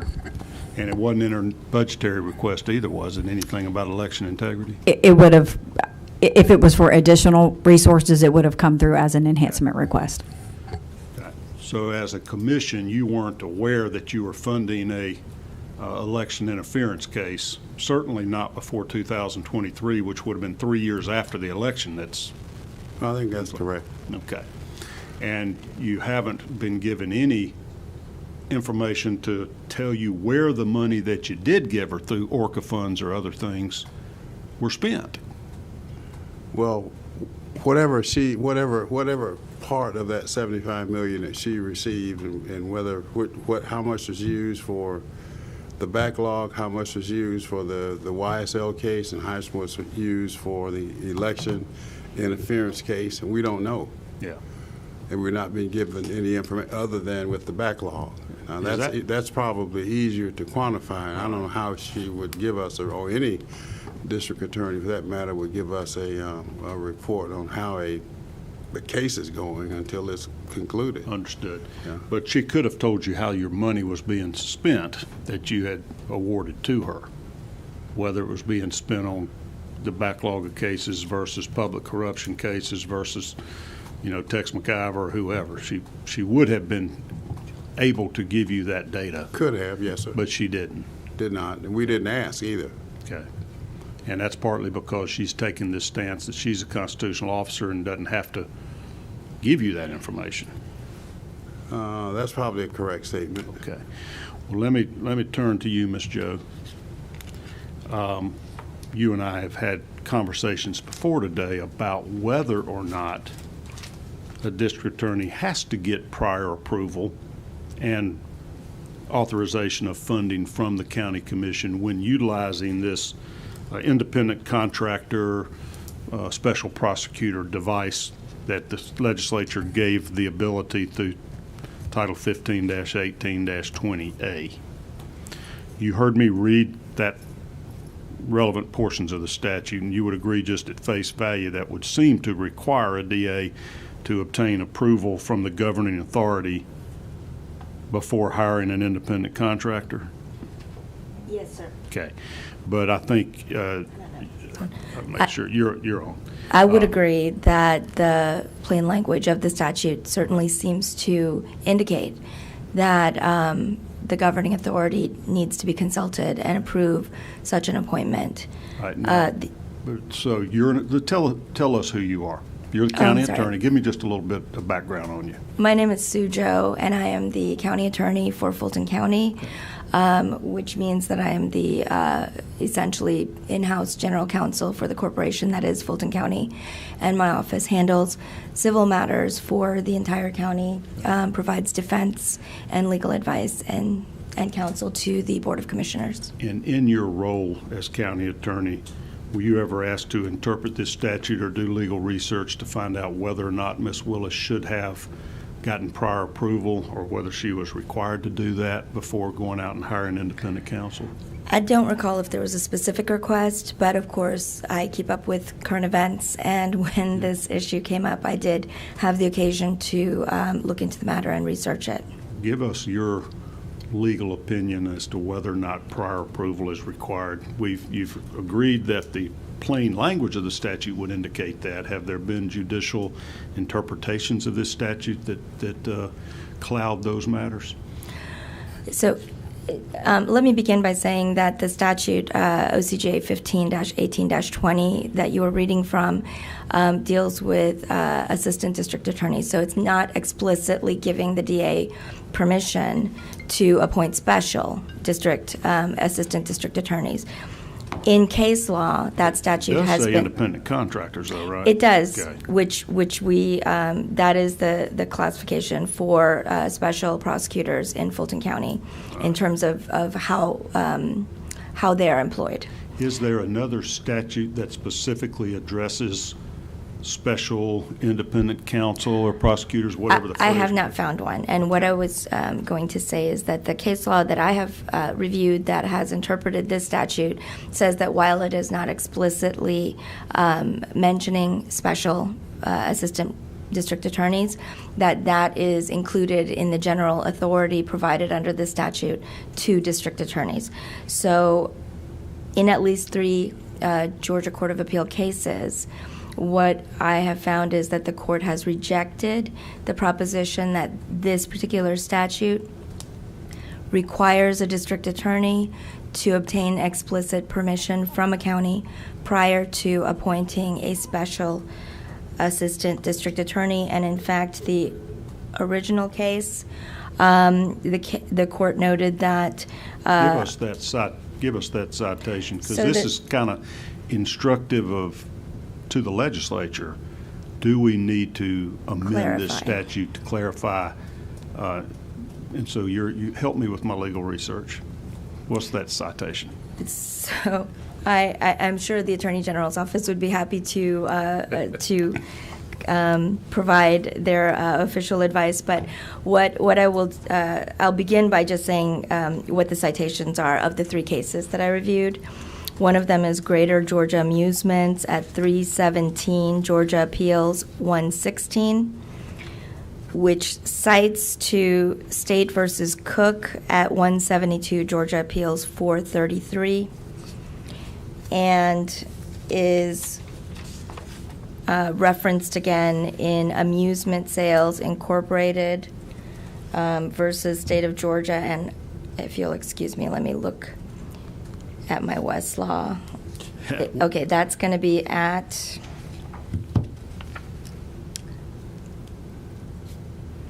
.316 Georgia Appeals 727.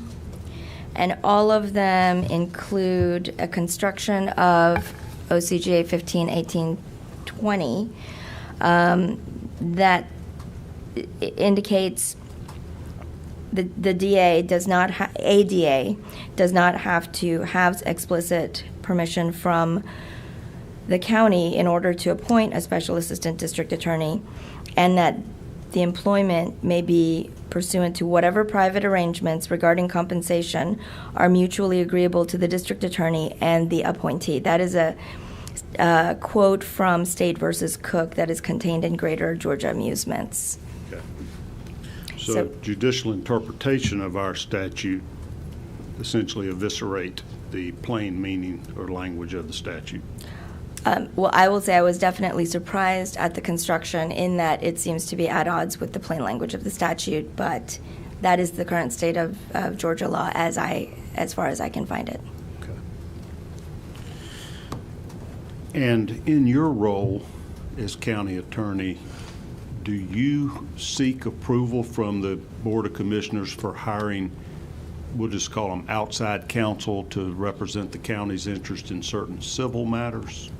Absolutely. That is considered, that travels under a separate ordinance regarding the engagement of outside counsel. So, for example, it could be an official of the county is sued, requests representation. If there is some reason why my office doesn't have the capacity to take it on directly, I may recommend the engagement of outside counsel, and I will bring that to the Board of Commissioners for their approval. Okay. And that's pursuant to a county ordinance that requires that type of approval of both funneled through your office and submitted to the county commission? Yes, sir. The Fulton County Plan of Defense governs what types of circumstances in which we can provide defense as a county, and also the way in which that provision is made. It is either made through my office or through outside counsel. Even if it is provided through my office, I still go to the Board of Commissioners, present the case, indicate why it's covered under the Plan of Defense, and ask for authority to represent. Is there a similar county ordinance that references or applies to prosecutors? There is not. Okay. So you only refer back to the state law for that? Yes. Okay.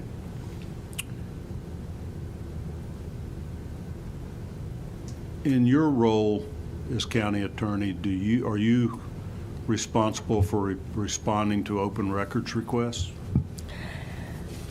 Yes. The custodian of records was established in recent years and centralized as an individual who's designated from among the attorneys in my office. So that is an attorney that responds to those complaints? It is an attorney who request. oversees the response operation.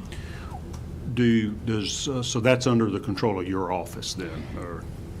The intake and coordination of the response is within my office, the county attorney's office. Obviously, we are not the custodians of most of the documents that are requested, so we have to coordinate that, with designated open records liaison within each custodial department. Do you, in your office, respond to open records requests submitted to the district attorney's office? She has the ability to handle the entire open records process separately from the county as a state official. Historically, the district attorney's office has both utilized my office as the point of origin and liaison, and then at times has chosen to opt out of that. Currently, this district attorney for Fulton County does receive her Open Records Act request through the Open Records custodian in my office.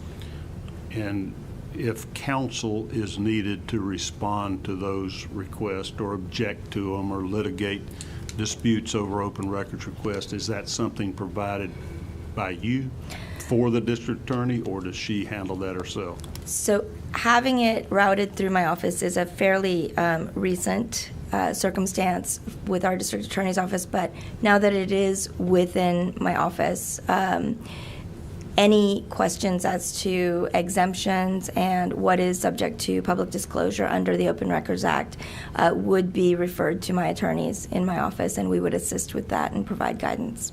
And is your office actively providing guidance or legal counsel to the DA's office in any open records requests or litigation arising from those at this time? At this time, yes. Okay. Does she opt out of utilizing your services on occasion? Handle them in-house, so to speak? I did not mean to imply that it was a case-by-case basis. There was a period of time in which the point of contact was not my office. My office was not involved in the process. But as of, I would have to check to confirm when, but it would be at least several months ago, perhaps a bit longer. She has opted to utilize my office as the initial point of contact and to provide that type of guidance again. Was she using your office for a point of contacts and guidance and sort of legal services during the open records requests that Ashley Merchant submitted this past fall? I would have to confirm that. I don't know exactly when that came in. Okay. But here in the last few months, District Attorney Willis has begun to utilize your office as the point of contact for receiving open records requests and for responding to them? That's not exactly accurate. For receiving and for coordinating and providing advice, but in many instances, the custodial departments will upload their own responsive documents. So when we advise them of what is being requested, provide any legal guidance that may be necessary, are a point of contact for communication to provide status updates to the requesting party. But because the custodial department may have more immediate access, or if it is in the case of voluminous responsive documents or documents with restricted access within those departments, the department itself is often the ones who will upload the documents into our software that is used for Open Records Act requests. So if I submit tomorrow an opens records request to the Fulton County District Attorney's Office, maybe I want to find out what happened to those 16,000 cases that Orca was supposedly funding. Who will respond to that? Does the DA's office respond to me, or do they route it through you and you give me a response? My expectation would be that someone on the Open Records team in my office would be the initial point of contact and say, thank you for your request. We understand you've requested XYZ documents.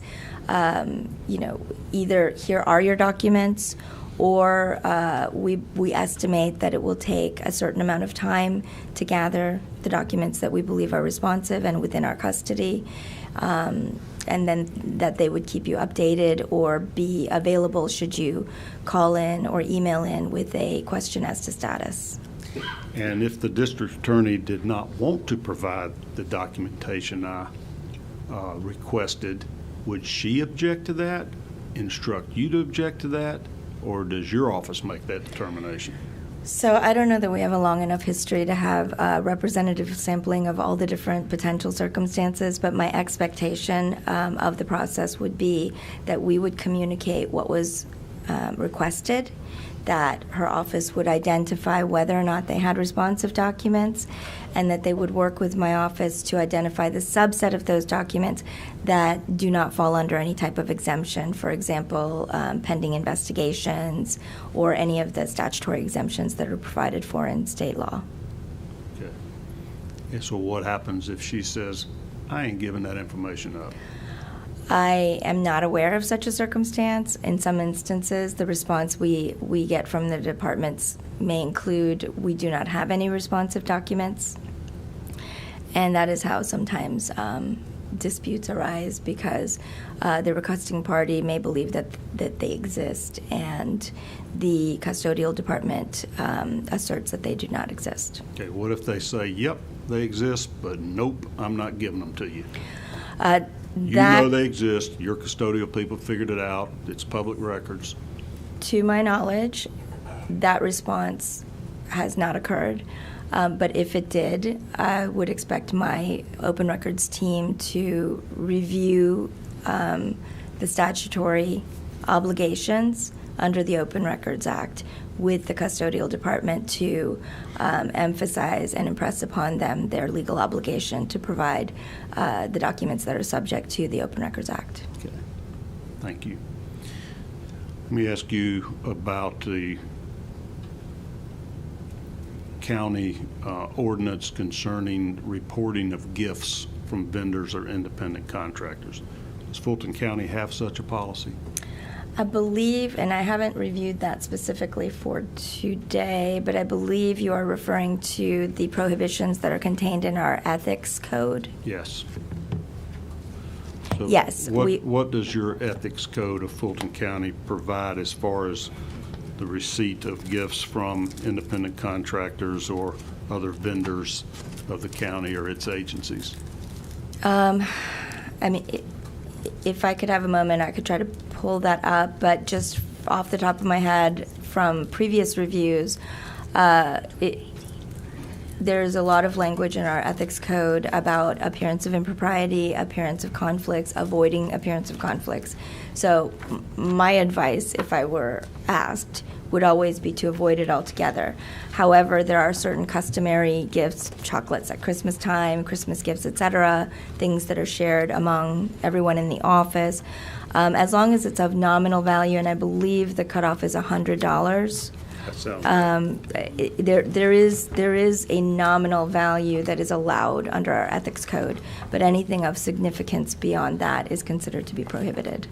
And is it prohibited to receive it, or are you required to report it?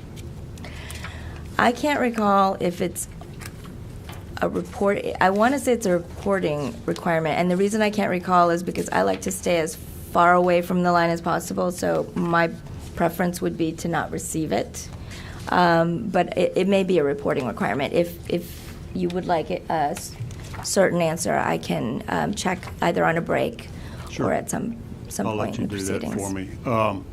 Do you believe that ethics code applies to the district attorney or other constitutional officers of Fulton County? I'm not sure what the intent was when the code was originally enacted, but I know that there has been a determination by the Board of Ethics, which has purview over adjudicating matters relating to the ethics code, that it does not apply to the district attorney. And in a related occurrence, we have had a recent piece of legislation updating the ethics code in Fulton County to add, I believe the amendment is a sentence that specifically indicates that the ethics code applies to all elected officials in Fulton County. Do you know why? Why this clarification? I did not, I was not the sponsor of the legislation, so I cannot speak for the commissioner who sponsored it. But I do know that it was subsequent in time to the decision of the ethics board that the district attorney was not covered by our code of ethics. So there was an ethics complaint brought about the receipt of gifts, and it was determined that your existing ordinance or code, ethics code, did not apply. Yes, sir. The Board of Ethics determined that it did not have jurisdiction under the current ethics code. And the county commission has subsequently, here in recent months, amended that ethics code to make it clear that it does apply to constitutional officers such as the DA and the sheriff and the tax commissioner. Yes, I believe that was passed on April 17th or thereabouts. Very recently. All right, Mr. Chairman, tell us about that. Well, I can't add anything to what the county attorney has said. It came about, and I supported it when it came up. There's some loopholes, so we're trying to close all loopholes. Is it and so that is now, has been enacted, a recent ordinance or ethics code for the county? Yes, sir. And it now does require the district attorney and other constitutional officers to disclose gifts of more than a nominal amount. I think that's how it's worded. But it covers the district attorney and others, all elected officials. Right. What about reporting of gifts that are above $100 or a nominal amount? Are you required to report those or simply banned from receiving them? I'd have to check the exact language in the code. Sue will be looking while we talk. So just on a sort of philosophical level, Yes, sir. why do you feel like that was needed or that type of ban is appropriate for elected officials, including constitutional officers? Well, I wasn't the sponsor of the legislation, Right. but You voted for it? Or, I voted for it. Yeah, to cover to close any loopholes, so remove any doubt as to who's covered, who's not covered, because the idea is for us to be open and transparent about what we're doing. Okay.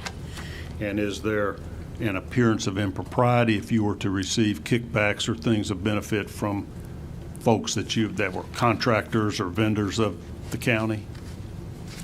Okay, repeat that one. Is there an appearance of impropriety or wrongdoing for elected officials to receive kickbacks or things of benefit from vendors or independent contractors of the county? Well, I would say if it's over whatever that amount is, then that would be a problem. Okay.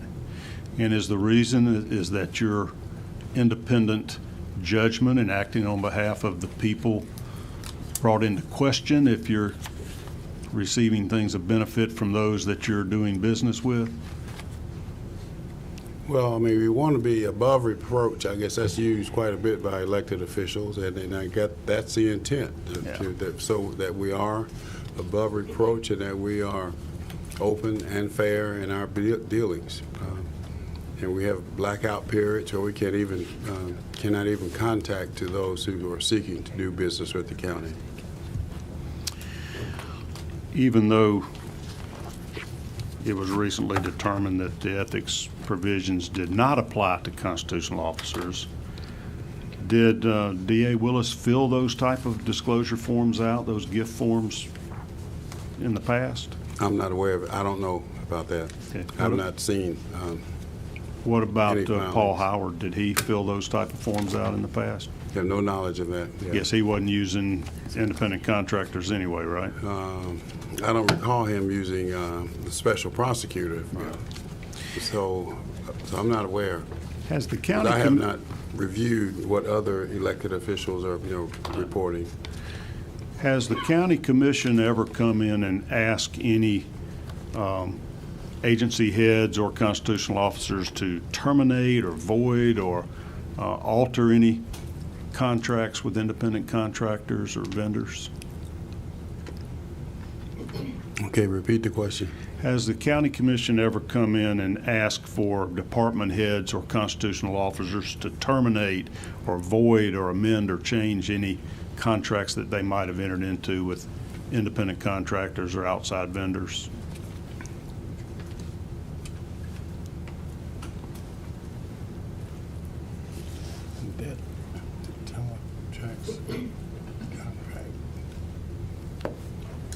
The question is, has the county ever asked someone to void an independent vendor contract? I don't know that that's, we've not, no, all you did was pull the funding. You did not ask them to void the contract.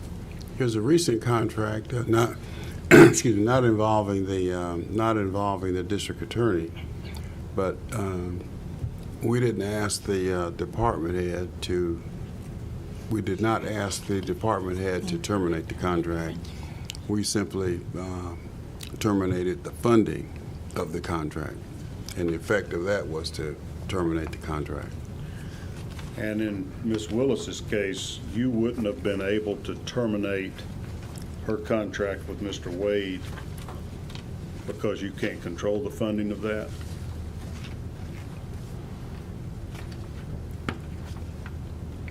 All right, let me make sure I understand the question. So Ms. Wade had a contract with Mr. Wade to be special prosecutor as an independent contractor. And you have not asked her to terminate that agreement. The judge ultimately did, but a county commission never. The board did not. Okay. No, sir. And was that because you approved of that arrangement or because you didn't think you had the authority to require her to terminate that arrangement? Because we did not have the authority, because she had the authority to hire the special prosecutor. When did that first come to your attention, or the board's attention, that she had entered into a contract for a special prosecutor, Mr. Wade, to handle this election integrity case? Me personally? Yeah.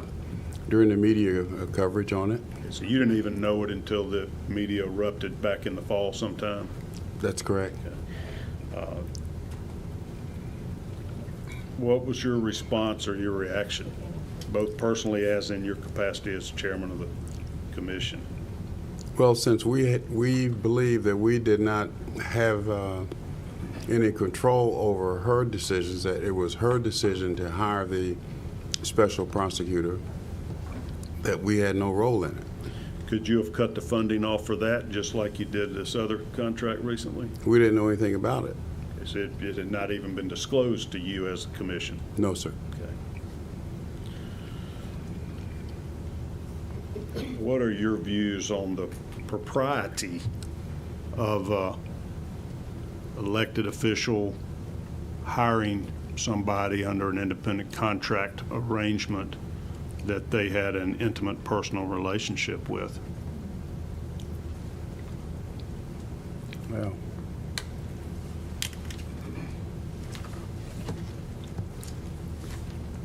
here are my personal views on. Yeah. I believe our revised code of ethics covers a situation like that. It's been amended, is that correct? The revised code that you support would prohibit that, right? Yes. Okay. It was, the definition, I think, was expanded to include personal relationships. Ms. Joe, can you elucidate us any on this? You're leaning forward in your seat as if you might have some information for me there. I did not intend to lean forward like that. Be careful, I'm watching. I don't want to speak for the chairman, but I believe the recent enactment that he is referring to is a new anti-nepotism policy Right. that would cover personal relationships of this nature between an official and an independent contractor. Okay. Is that a new ordinance as well? It has that been is. there? Prior ordinance was located within the Civil Service Act, so it was limited in its application to employees and would not have applied to independent contractors. Would it have applied to employees of the DA's office? Yes. Okay. So if Mr. Wade had been hired as an assistant DA, it would have violated the then existing nepotism policy? Assuming that they had that type of relationship, yes. Okay. I think that's been admitted by both parties at this point, right? You keep up with the press, correct? I mean, Yes, but in our hypothetical, I mean, it depends on the timing. yeah.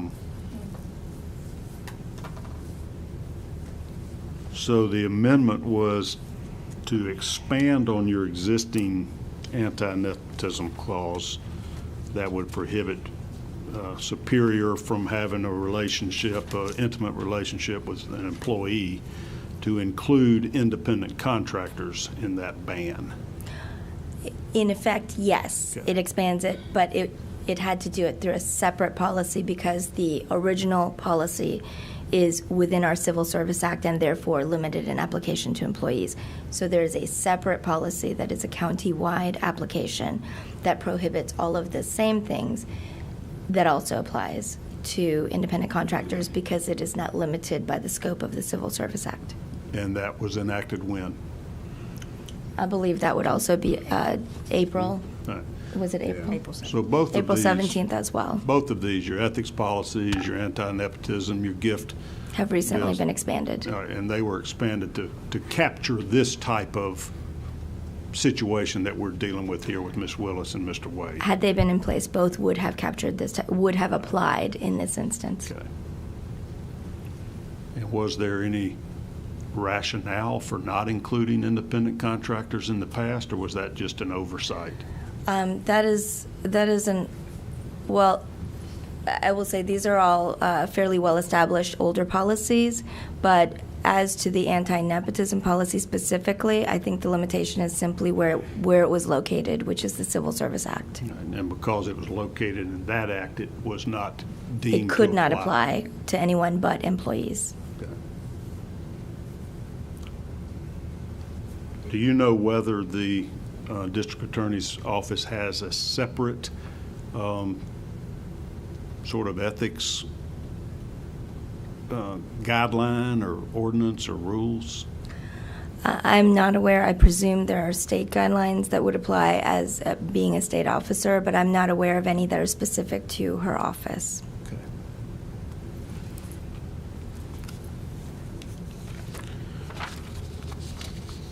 One of the things that was brought forward in one of our previous hearings is that Ms. Willis entered into an independent contract for essentially a publicist, a PR firm, to help guide and monitor publicity.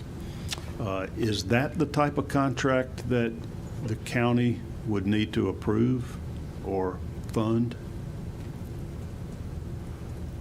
I'm not aware of that contract, but it would,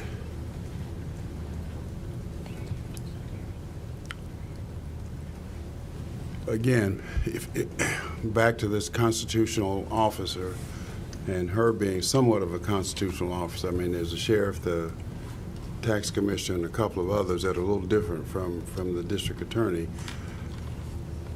But if she had, and your question is about the district attorney, Yeah.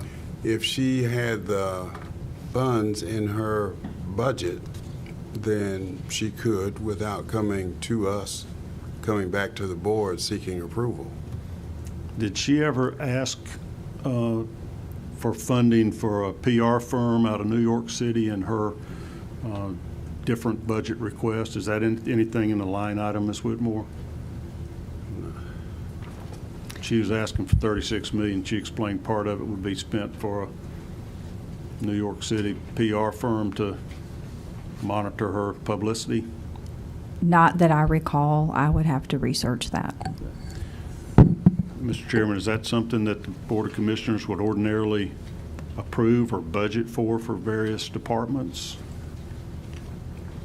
Well, again, if that's not something that we would, as a matter of course, routinely be aware of, and I can't recall ever of a request like that coming before the board. But if it's in a department's budget, particularly a constitutional officer's budget, and he or she feels that that's what they need, then if they have the funds under this umbrella of a constitutional officer, they can do it. But you're the one that has to approve those funds, because I can assure you that's not in our state budget. Well, We don't give PR money to DA's offices. We wouldn't be funding that specific line item. We would be funding whatever she requested. Then once the money is approved, then the constitutional officer, once the constitutional officer's budget has been approved, they can make changes as they deem appropriate. Does your Board of Commissioners have a contract with any type of media monitoring service or public relations service? Does the Board of Commissioners? Yes, sir. As a board, no, sir. Okay. Would you approve that type of funding if she had specifically requested it? Would the board have? Yeah. I mean, I can't speak for the entire board, but knowing the board as I do, probably not. For the purpose that you've outlined, probably not. Okay. You learned, I guess, the same way the rest of us did back in the fall, as essentially the media reported this relationship between Ms. Willis and Mr. Wade. What type of pressure was put on the Board of Commissioners, or was it anybody complained to you, or was it frustrating that you couldn't do anything about it? I'm curious what the reaction was from the board when all this scandal erupted. Well, there's no pressure on the board per se. I mean, individual constituents, may have commented, here and there, but there's no, I didn't feel any pressure. Obviously, people would comment on what they had seen or heard or read, and I'm sure that's true for the rest of the board as well, but no pressure. Yeah. You've kind of explained here today that the board really has no supervisory authority or control over how Ms. Willis spends the dollars that you budget for her, but the public is had the presumption, until you're clarifying it here now, that the board approved this device of using an independent contractor as a special prosecutor. It helped fund this election integrity case, and a number of attorneys, both private contractors and assistant DAs, being engaged in it, and endorsed or didn't disapprove of the relationship between Mr. Wade and Ms. Willis. What is your reaction or response to that? Just kind of like you told us today that that's out of your control. You may not approve it, but can't stop it or prevent it. Well, you just said a lot now, and, Yeah. and I can't I'm sorry about can't follow all of that. All right. Okay. So if you could repeat, I mean, the last. Maybe I can break it down. Yes, sir. Do you feel like the Fulton County Board of Commissioners supported this election integrity case for 16 cases, either by financially supporting her to pursue those cases? Well, I don't think the board, the board had no position or has no position on it. The district attorney, as I understand how district attorneys operate, they are free to choose the cases that they get involved in. And we as a board have no input into that. You were never educated about that before the fact, About those prosecutions, election integrity cases? I mean, was the board informed that Yeah. the district attorney was going to? You've made it clear she didn't specifically ask for funding for that prosecution or for the hiring of special assistant district attorneys to lead that prosecution. Did you That's even correct. know that was happening and that you were funding that even if it was in the big chunk of money? No, we're not advised of her work program, if you will. I mean, we provide funding for her, and she sets her own work program, and I think that's probably true for, as I understand it, for all district attorneys. Okay.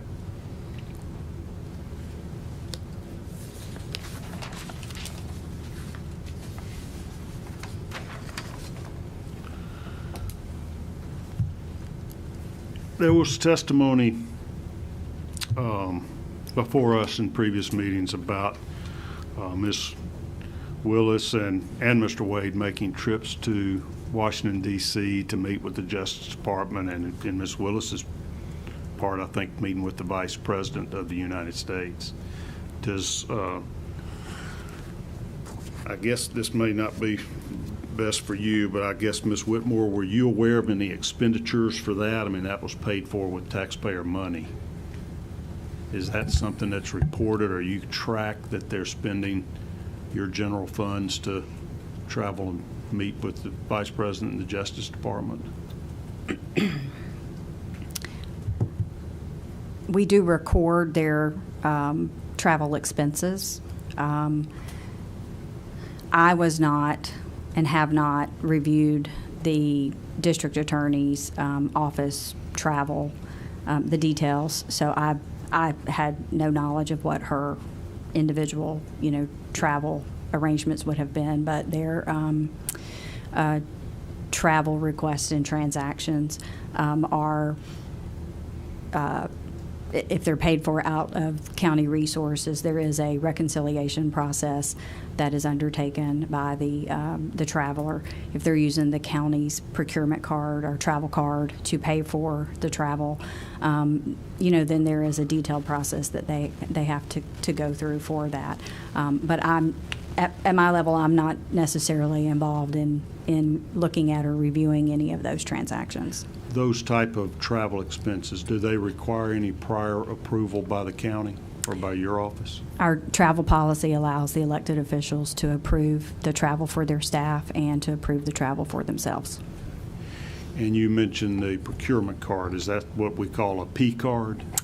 Yes, sir. We use both a P card for non-travel related credit card purchases, and then we have a separate card that we call a T card, T for travel. So departments have both, one for basically goods and services and one that is for travel. So the county's policy is a reimbursement-based policy, so the traveler can pay for their travel expenses directly and seek reimbursement, or the county will prepay using the T card, and then the reconciliation process follows the trip. Explain that reconciliation process. Let's say somebody uses a T-card to take a trip to California or whatever. It gets charged directly to the county through that essentially credit card. Yes, every department has a single travel card holder, and the individual traveler is required to coordinate their travel needs with the travel card holder. Travel card holder makes all of the arrangements and charges for that card, and the traveler, if they're traveling for official county business, is expected to return and supply through Concur. We use the Concur platform for our travel reconciliation process. They're expected to provide the receipts, hotel, evidence, if it was a conference, evidence that they attended the conference, and any other receipts that they may have where they are seeking reimbursement. So that is, when I refer to the reconciliation process, that is what I'm referring to from the traveler's perspective. And then each month, the travel card holder is required to pull their bank statement for the card and complete the reconciliation process for that bank statement for that period, so that we can process payment to the financial institution that we use for our credit card purposes. So is Ms. Willis the T-card holder for the district attorney's office? I don't believe she is, no, sir. Okay. So it would be some designated employee of the DA's office would handle that? Yes, sir. And at the reconciliation stage each month, they would submit the receipts from each member of that agency or department that had utilized the card? For the charges, they would need to submit the requested documentation for the charges on the card for that statement. Okay. Are there limits as to say, when you put somebody up in a Ritz-Carlton versus a Holiday Inn, are there caps on how much you're allowed to spend on So our- lodging or travel? Our policy does outline those type of limitations, yes, sir. And if somebody exceeds those limitations, do you simply cut the reimbursement off at whatever your cap is or your guideline calls for? If they have requested an exception, so say they're traveling to an area and there are no hotels available, it's a conference, there are no hotels available at the host hotel, and they have to move to a different location, and the rates are higher, they can ask for an exception to that and seek approval for that. But otherwise, they may be charged back for those costs that are outside of the allowances allowed through the travel policy. Does the department head have the power to override those allowances, create exceptions, as I think you said? Exceptions are required to be approved in advance and by the county manager or his designee. Do these rules that you've just outlined apply to the district attorney's office? These rules apply to anyone who travels using the county's, seeking reimbursement from the county using the county's travel policy or the county's T-card. Who is the custodian of these documents, the reconciliation process and the payments made under the various T-cards and P-cards? The purchasing department is the administrator of the T-card and P-card program. Ultimately, the final reconciliation packages are received and retained by the finance department. Are they under your purview? Both of those are, yes, sir. Okay. So you could get me that information if I properly requested it? Yes, sir. Okay.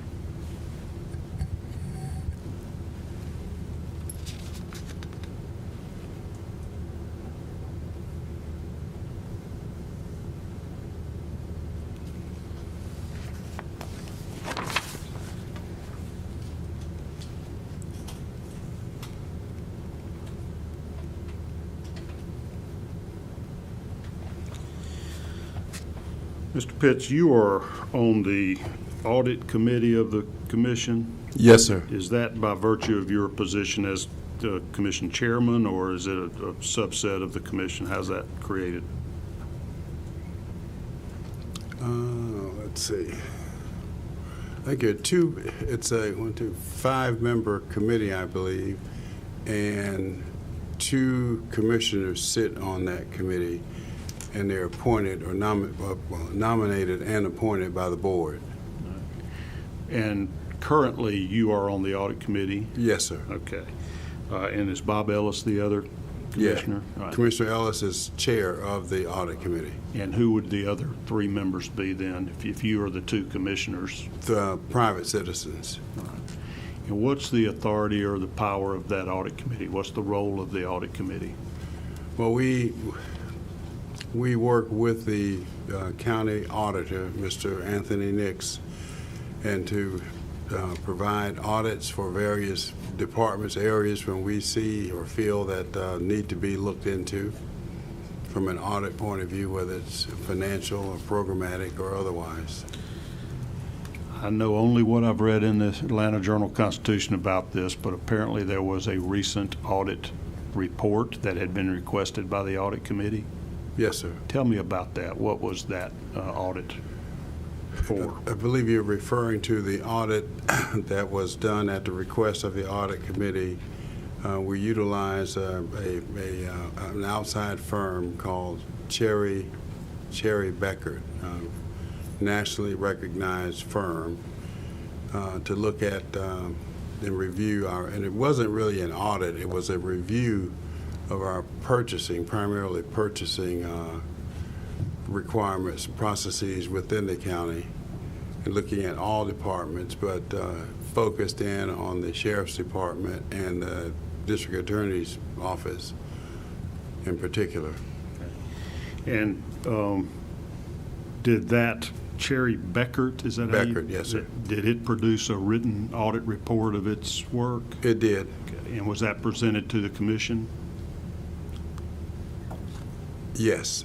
Or just to your committee? No, it was presented to the commission, and we had 2 representatives from the firm make a presentation to the full board a couple of meetings ago, maybe 3 meetings ago.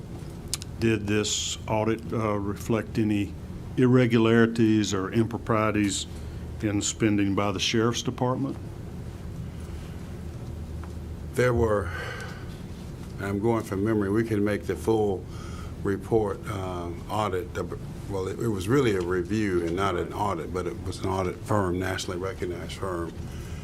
And again, they focused on the Sheriff's Department and the District Attorney. And there were 2 sets of recommendations, and I don't recall the specific recommendations, but with respect to the sheriff, I think they used a term of, do you remember the term?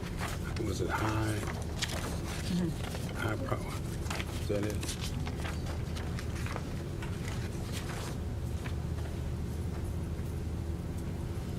Yeah.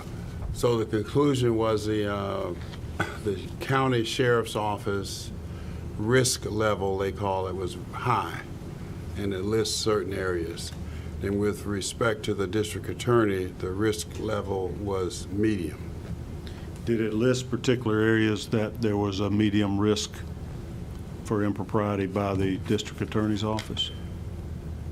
Well, I can read from the document here. The use of prosecutorial discretion as a justification comes with the risk of it being used with greater frequency, with more purchases being made over time outside of county rules and procedures. And that expenditures that we're talking about? Purchases. Okay. Are those purchases using a P card or a T card, or is it identified? Probably a combination of both. Ms. Whitmore? Prosecutorial discretion are typically the items that the district attorney engages in directly. Expert witnesses, if there's any special evidence processing that has to take place, any visual aids maybe that need to be supplied as part of trial, any extraordinary trial expenses. Typically, the district attorney engages and secures those goods and services outside of our county procurement process, which is the reference to the prosecutorial discretion, I think is the word that they use. Mm-hmm.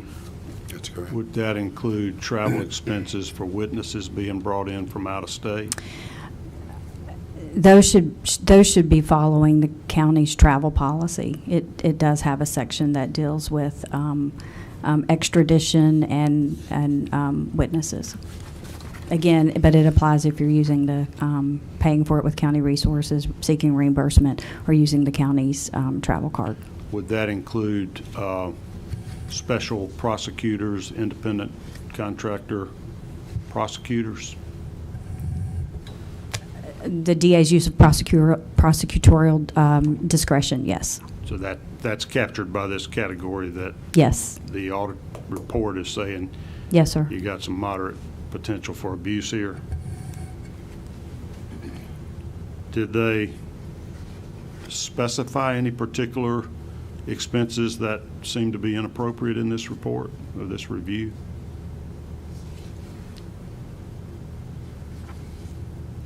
Probably in the larger report, there were some instances, but I'll have to provide that to you because that's not in this document that I'm looking at now. Okay. Ms. Whitmore, have you provided that document? You've given me a book full of things. I don't know how much made it to it yet, but you're still in progress. I have not. The subpoena asked for audits. You don't consider this an audit, and it's just a review? Yeah, it was a review, so I did not include it. But Could you voluntarily provide me a copy of that report that you have, as well as the full report, this review? Sue, is that sufficient? Yes, sir. Okay, thank you. Noting it now. I'm sorry, what? I appreciate that.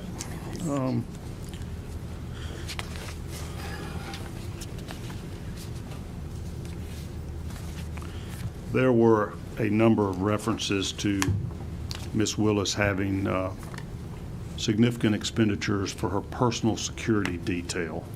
Is that something that was presented to you in a budget request? So, repeat that one, sir. There has been testimony before the committee about the district attorney, Ms. Willis, having significant expenditures for a personal security detail that may even travel with her on these trips that she takes. Is that something that was presented to the commission as a part of a budget request, the cost of that?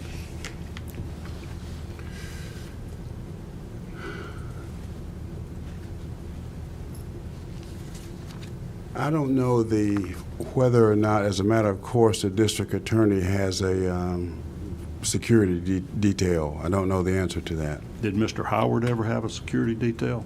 I know that he had, we had some security enhancements around his home at one point because of some threats that he'd received. Okay.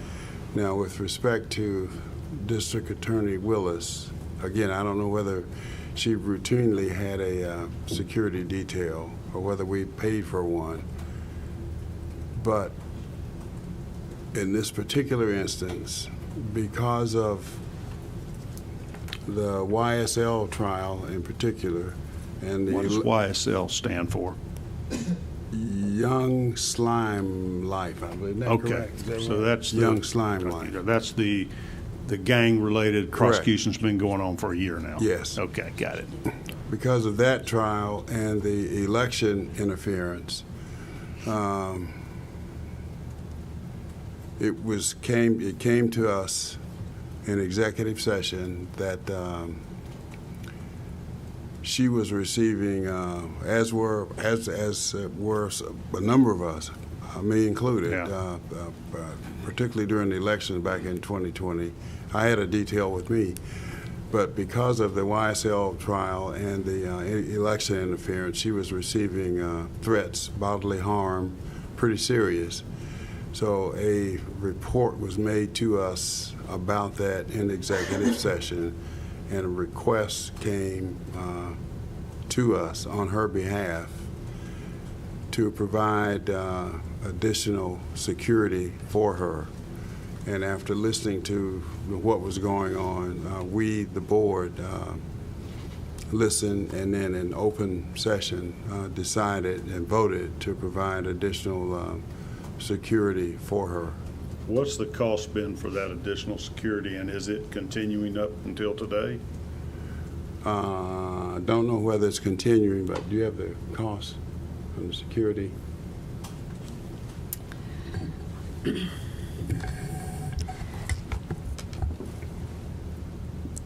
As I recall, the full ask that was presented included relocation, as well as some hardening of her personal residence, and law enforcement support from at least 2 outside jurisdictions.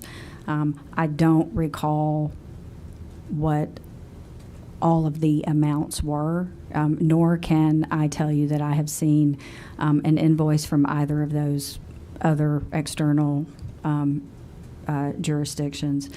The relocation costs run about $4,000 a month. Was that relocation cost renting her this condominium where she and Mr. Wade would meet? I don't know the physical address of either of those locations, so I really wouldn't be able to answer that question. Do you know who you were making the payments to for this, for the rent? We do. I do not, but I certainly know who we cut a check. Well, I know how to obtain who we cut a check to, Okay. but I don't see those expenses every month. Has that continued, the relocation expense? I mean, essentially, the county is providing extra security at her personal home, but also renting her a separate location she can live in or sleep at. And I'm not going to ask you to disclose that location. Is that continuing? The expenses are continuing. And how long have they been going on?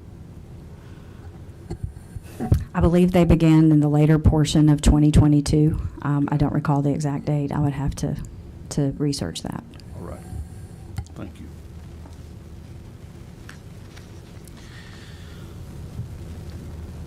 Ms. Joe, you had mentioned this, I don't know if I'm calling it a civil rights office, but what is the county's structure for receiving complaints of employment discrimination against the county or any agency of it? So employees who have complaints regarding their employment conditions have a couple of different possible routes. One of them is DCRC, and I am blanking on what the acronym stands for, but I think it's the Diversity and Civil Rights Compliance. Okay, so it is. We've Diversity and Civil Rights Compliance. Yes, we've kind of outsourced our initial point of contact for EEOC type violations internally, and that is done outside of my office. And then at some point in the process, we may get involved later on down the road, but it begins at DCRC. And then we also have a whistleblower hotline that is established that routes to our county auditor, and whistleblower complaints can be investigated in that manner as well. So those are the two by the auditor primary or routes. DCRA? DCRC. DCRC, okay. Is that a confidential process? I would say so. It is confidential even from me at the outset, unless it develops into litigation or an EEOC complaint. So it should be confidential from the employee's point of view when they present the complaint. Does the employee's employer learn of such a complaint? Some type of employment violation? Employer meaning their manager or whoever they are the subject of their complaint. Right. I would not expect that person to be made aware unless and until there's a point in the investigation where that becomes necessary in order to obtain necessary information. Like their explanation or defense. Yes, when they would be made aware of the complaint in order to provide a response. And insofar as the whistleblower hotline, that's confidential as well, I would presume? Yes, under state whistleblower laws, the identity of the whistleblower is kept confidential for as long as possible. And does the county have its own whistleblower policy? The county does also have a whistleblower policy. Is that a written policy? I have not looked at it in probably over a decade. I believe it's an ordinance that mirrors the state whistleblower statute, but I would have to confirm that. Does it prohibit retaliation against somebody for bringing forth a complaint of impropriety or wrongdoing? Yeah, I would expect that it does include that, because if it mirrors the statute, then it would include the anti-retaliation provisions. So how long have you been with the county attorney's office? 2.5 years as the county attorney, and then 10 years prior to coming back as the county attorney, I was a line attorney in the office for 4 years. So. Okay. What do you make of this constitutional officer argument, so to speak, that constitutional officers are not subject to any supervision or control by the county commission? So, are you asking for my personal opinion or my understanding of the state of the law? I'd love to have them both. Let's start with the law, because Well, we may be looking for ways to change laws, and I'd be interested in your personal views from your experience. So, as to the state of the law, I will say that the challenge presented for my office, for the board, and to some extent I would imagine for the officers involved, is that there is this inherent conflict created by the state of the law, wherein there are certain elected officials who are essentially embedded with the county, provided facilities by the county, provided either employees or supplemental employees by the county, equipment by the county, a budget for operations by the county. Those officials must interact with the county, for example, in order to process payment vouchers. They have to come back to the county even in instances where they may have independence or latitude in contracting, for example. They still need to come back to the county finance department in order to get a check cut, in order to pay on these contracts that they may have control over, but they can't cut a check directly to the vendor. So there is this kind of built-in tug of war where two parties who are essentially operating independently, one is funding another without any necessary input or oversight into the process or any of the contracting, but essentially is on the hook when it comes to processing the payments, when it comes to supplementing budgets after the fact in order to make up for budgetary shortfalls because of those expenditures, and ultimately may be left with the legal liability and exposure should there be any issue with the way in which those services were obtained. So I do believe there are some practical and legal challenges for all counties and elected officials who are in this kind of in-between state where you have independence, but you depend on the county for finances and processing, and where the county has an obligation to fund, but doesn't have any control over ensuring any kind of standards or protocols in the expenditure of those funds. Very well stated. If you are probably as knowledgeable in this interface of the county governments and state elected officials or county elected officials, in the case of a DA, as any attorney around, if you have suggestions to our committee on how we might could clean this up a bit through statutory amendments or modifications, please feel free to give those to me. Okay. And while I have you there at the witness chair, I, as the county attorney, I have mentioned to you sort of pre-meeting, if there are any documents that you have produced to us so far, you've got the whole notebook in front of you, or that you may produce in the future as you complete the document production that you feel like contain confidential personal information or otherwise privileged information, please identify that to me. You've been so good here to have all these documents bait stamped so we can very clearly identify which pages you're talking about. Then I will treat them as confidential within this committee. We will not be making these documents public other than available for review of committee members until I hear back from you, hopefully in the next week or two. Thank you, Fair Mr. enough? Chairman. Okay, thank you. At this time, I am going to turn the chair over to you, Madam Leader, or any designate of the minority party if there's additional questions anybody might want to make at this time. Thank you, Mr. Chairman. This is Mike 9 that Senator Harold Jones will. Harold Jones, all right. Question. Number 10.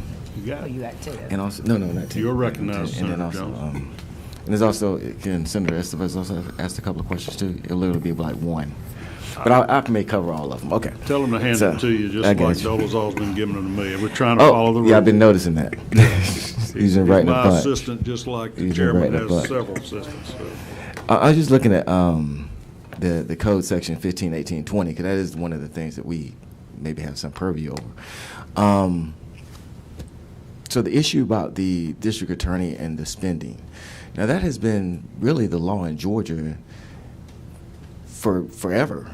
I mean, even the case that you cited, the amusement sales case, that case cites a case that goes all the way back to 1984, which makes clear that this language about may should not be read as a shall at all, that it is a may, and that basically it's an agreement, is it not right, between the district attorney's office and the county and the local governing authority of how they do this.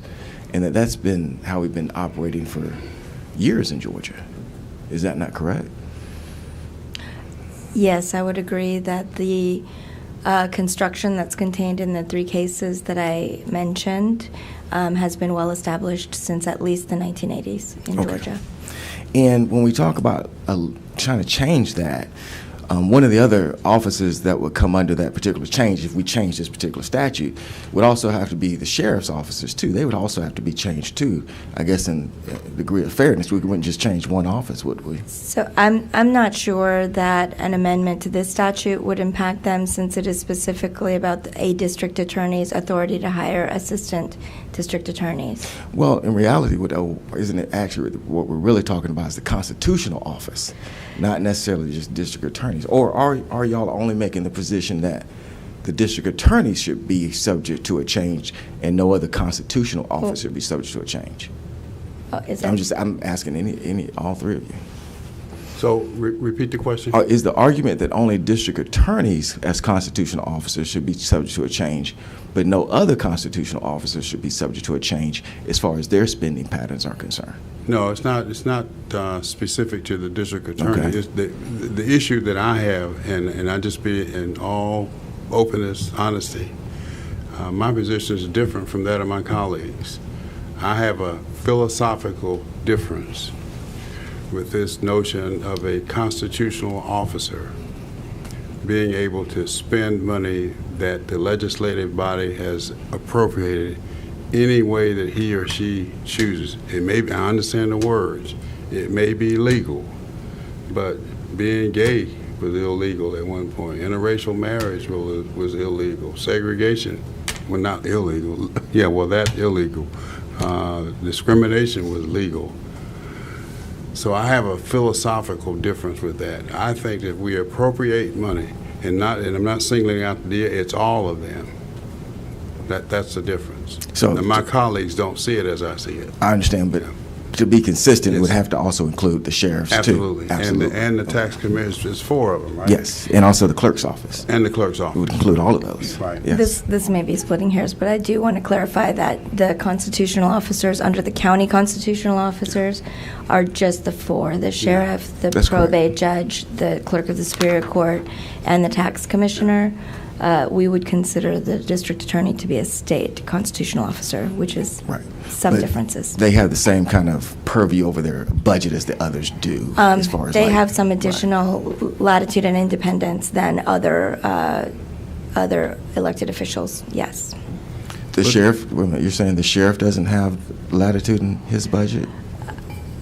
I'm saying that I just want to make sure that we understand that the sheriff and the other county constitutional officers don't have exactly the same independent rights as the state the state constitutional officers. And I'll clarify rather than lump that them all together. OCGA 151820 applies only to the district attorney. It Yes. is by its very, on the face of it, it doesn't apply to clerks and tax commissioners and sheriff's And the departments. statute has nothing, it's not based on the fact that she is a state officer or state constitutional officer. It's just based on the statutory authority of all district attorneys. But Mr. Chair, as far as like when you're talking about the budget process, you would say that those, especially sheriffs, they do have that opportunity to kind of control their budgets. Is that not right? Have they not also used the same argument that you cannot control their budget? Has the sheriff ever told you that? Mr. Chair? Oh, me? Yes. Okay, I'm sorry. I thought you were asking the county attorney. Has the sheriff ever came to you and said that you also do not have purview over his or her budget? Absolutely. Absolutely. Yeah, That's what I absolutely. thought. Absolutely. 100%. The 4 constitutional officers and the district attorney, who is a state constitutional officer. Yeah, the 5 of them there, they all say that. And, Absolutely. And again, my philosophical difference with that is, it doesn't make any sense to me that we don't have, can't tell them, or have no control over how they spend their money. We appropriate the money based upon specific requests, and it's approved based upon specific requests. So when they get it, then they believe they can spend it any way they see fit, and I just disagree with that. And also, just along those same lines, the only thing that's, well, one of the things that's a shell in this particular statute is that the district attorney actually shall be able to actually define the title of the person that she hires or he hires.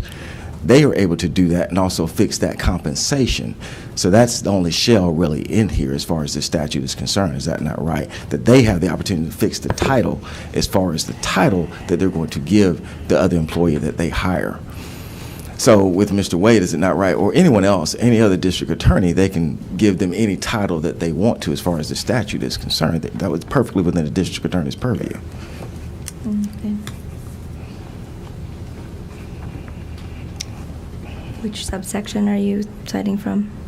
Yeah, the district attorney shall define the duties and fix the title, line 7 on subsection A.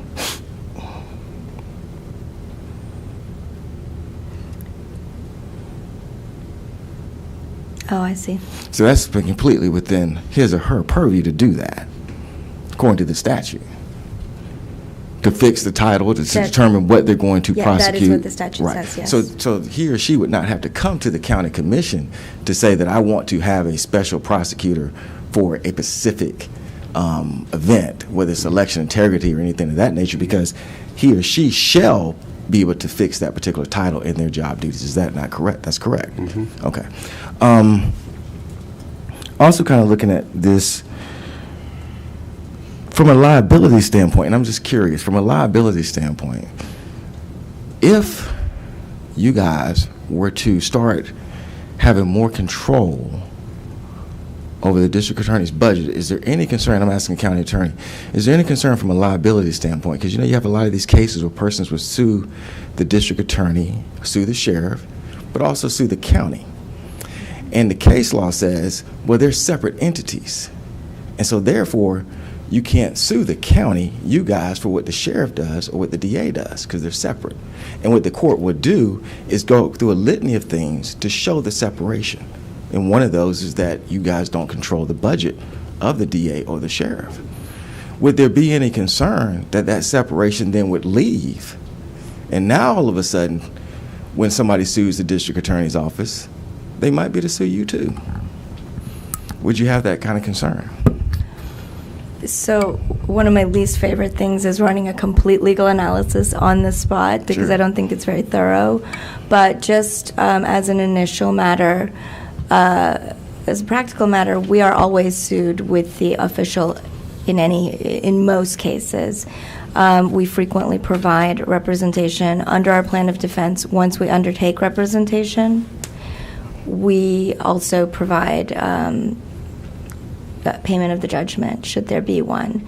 So we are already on the hook, so to speak, if we are sued with them. I think, and to make it clear, I don't know that any of us are here to take a position on what should be done. I think that is within the purview of your body to make legislative recommendations.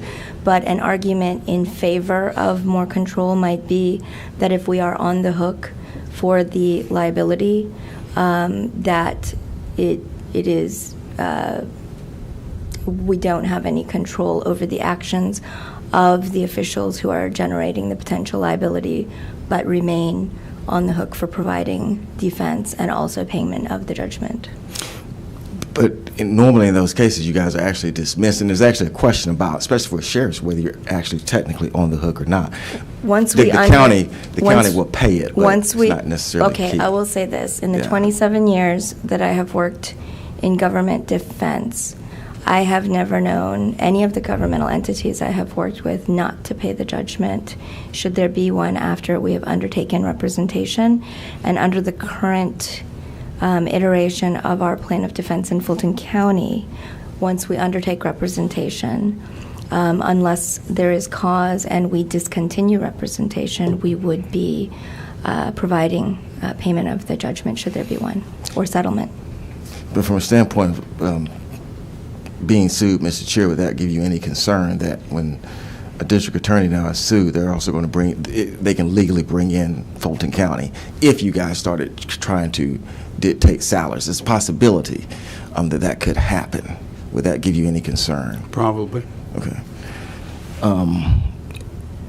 And I bring that up because just in many cases, but in 2023, you have a federal court case that says county has to be dismissed because the law in Georgia shows that exclusively that the district attorney is a separate entity from the county. And one of the things that they point out is that the district attorney controls the compensation, and counties only possess the power to approve the amount. And so I guess my point just is, you said would concern you, if you get into the business now of actually trying to control compensation, it might just do an intermingling. And that's just a question that I had, and you answered it. Someone had spoken about the open checkbook. Can you kind of tell us about that? That you were saying that you could go online about the open checkbook. Can you Yes. kind of tell us what that is? It's an open part of our open government platform. If you go to the county's website under Inside Fulton, it's like on the far right, Inside Fulton, scroll down from that, you'll find a button that you can press that will take you to our open government platform. We have open budget, where you can go and look and see what the budget and actual expenditures are. Open checkbook, I believe it goes back 5 years, includes vendor payments. It's updated. Currently, I believe it's updated on a weekly basis. But that information has been out there for a while. In fact, go ahead. We've had a service interruption as a result of our cyber incident, so we're just now, in the last week or so, been able to bring that back online. Yeah, because my colleague over here is totally fascinated by it, because you can actually pull up every every law firm or whatever that's getting business in real time and see exactly what their bills are, can you not? You can see their payments, Right, yes. right. You can actually see their payments amount up to, I believe, you said it's updated weekly.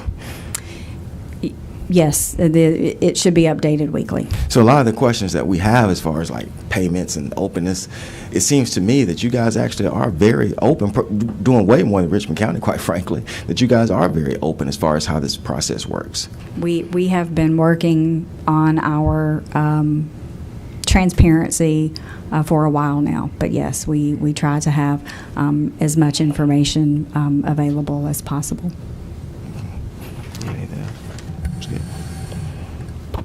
I don't have anything else, Mr. Chair. Senator Jones, while we got you here, as an ex-solicitor, how is a solicitor's budget handled? Is it the same as the DA's or different? Is it, it's a similar situation. Solicitors are elected by the people for their judicial circuit. Or are they on a county basis or judicial circuit? Oh, well, if you have one, you're on a county basis. Okay. Because every county does not necessarily have to have a solicitor.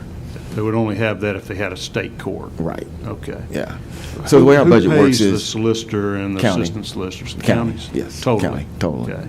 And so the way it works is you just apply, put your budget request in, and they approve it or don't approve it, which normally they're going to approve it. And they give you a lot of discretion. Now, can a solicitor have the same opportunity to say as a constitutional officer? That was my next question. I know. I don't know. Do we have that same opportunity? No, but it also is a prosecutor's office, so normally they're Hands more off. open as far as hands off, exactly. Allow for They're prosecutorial always going to give more discretion, et cetera. latitude as far as that is concerned, especially on prosecutorial discretion. Yes, absolutely. So no state funds go to fund the solicitor or assistant solicitors as far as If you know. it can be like a victim's assistance grant or something of that nature may be in there, but Domestic other than violence that, prosecutors right, if you had and like a stuff. domestic violence, that might be in there. That's something new that was around when I was there, but primarily you're going to the county. That has been sort of banging around in my mind when you started talking about all the different type of courts that the Orca funds went to. Some of those are county only, like your magistrate court, your municipal court, your state court, whereas Superior Court system, now you're into state salaries, et cetera. Okay. Y'all have been fantastic and very patient and very cooperative with our committee, and we appreciate that. Thank you all for being here today, and I will await any additional documents that you might be able to produce to me. And Ms. Joe, of course, if you'll let me know about anything that's privileged or confidential before we put anything posted to the public site. I will, and I also committed that I would look at the ethics code regarding you. gifts and honoraria, and I wanted to let you know that I did find the sections that I was thinking of. All right, you want to tell me? Yes, I will go through it real quickly, Sections. hopefully. So there is a prohibition of any officer or employee to solicit or receive any gift from a prohibited source. The prohibited source is defined as someone, among other things, who is seeking official action from or seeking to do business with the county. As far as the disclosure requirements, every year there are certain officials who are required to file a financial disclosure. This includes all elected officials of Fulton County. And one of the things that is required to be reported is any honorarium from a single source in an aggregate amount of $500 or more. And it also includes going back to the $100 or less for nominal gifts that are excluded from the prohibition. If you receive something of value of $100 or more, that should be included in your disclosure as well. Does that have an ordinance number? Yes, it is. Code section number? It is Code Sections 2-67 and 2-69 and 2-79. All of those are part of our ethics code that are codified as ordinance for Fulton County. What do you call the disclosure form you mentioned? I guess it's a gift disclosure, an honorary, or whatever. It's an annual financial disclosure. The section is entitled Disclosure of Income and Financial Interests. So you list any income you make outside of the county and other real property that's owned, and any gifts that were received, any financial interests that are covered in these sections A through C need to be included in the disclosure. And that is required to be filed by the district attorney as well? As an elected official, she would be required to file. I am required to file. Most of our executive team is required to file. Ms. Whitmore, have I requested that, in your opinion? You have. And it's included in your binder, section 11. Thank you so much. All right. Partially included in section 11. I understand it's a work in progress, and I know the cyber attack has been a problem and whatnot. Y'all doing everything we can. Committee members, I apologize for the late notice of this meeting, and I appreciate y'all's efforts to be here. I am looking at my calendar now for a potential next meeting, and I wanted to bounce off of you guys the dates of May 23rd or 24th. That's a Thursday, Friday, 3 weeks out. If you don't have to tell me right here on the spot, but if y'all would please check your schedules and let me know, because I certainly want to accommodate everybody that's spending their time with this committee, and just bounce it back off to me or my admin, Cindy, and we'll let you know in the next week or so if we're going to be able to have that. And with that, we are adjourned. Thank you.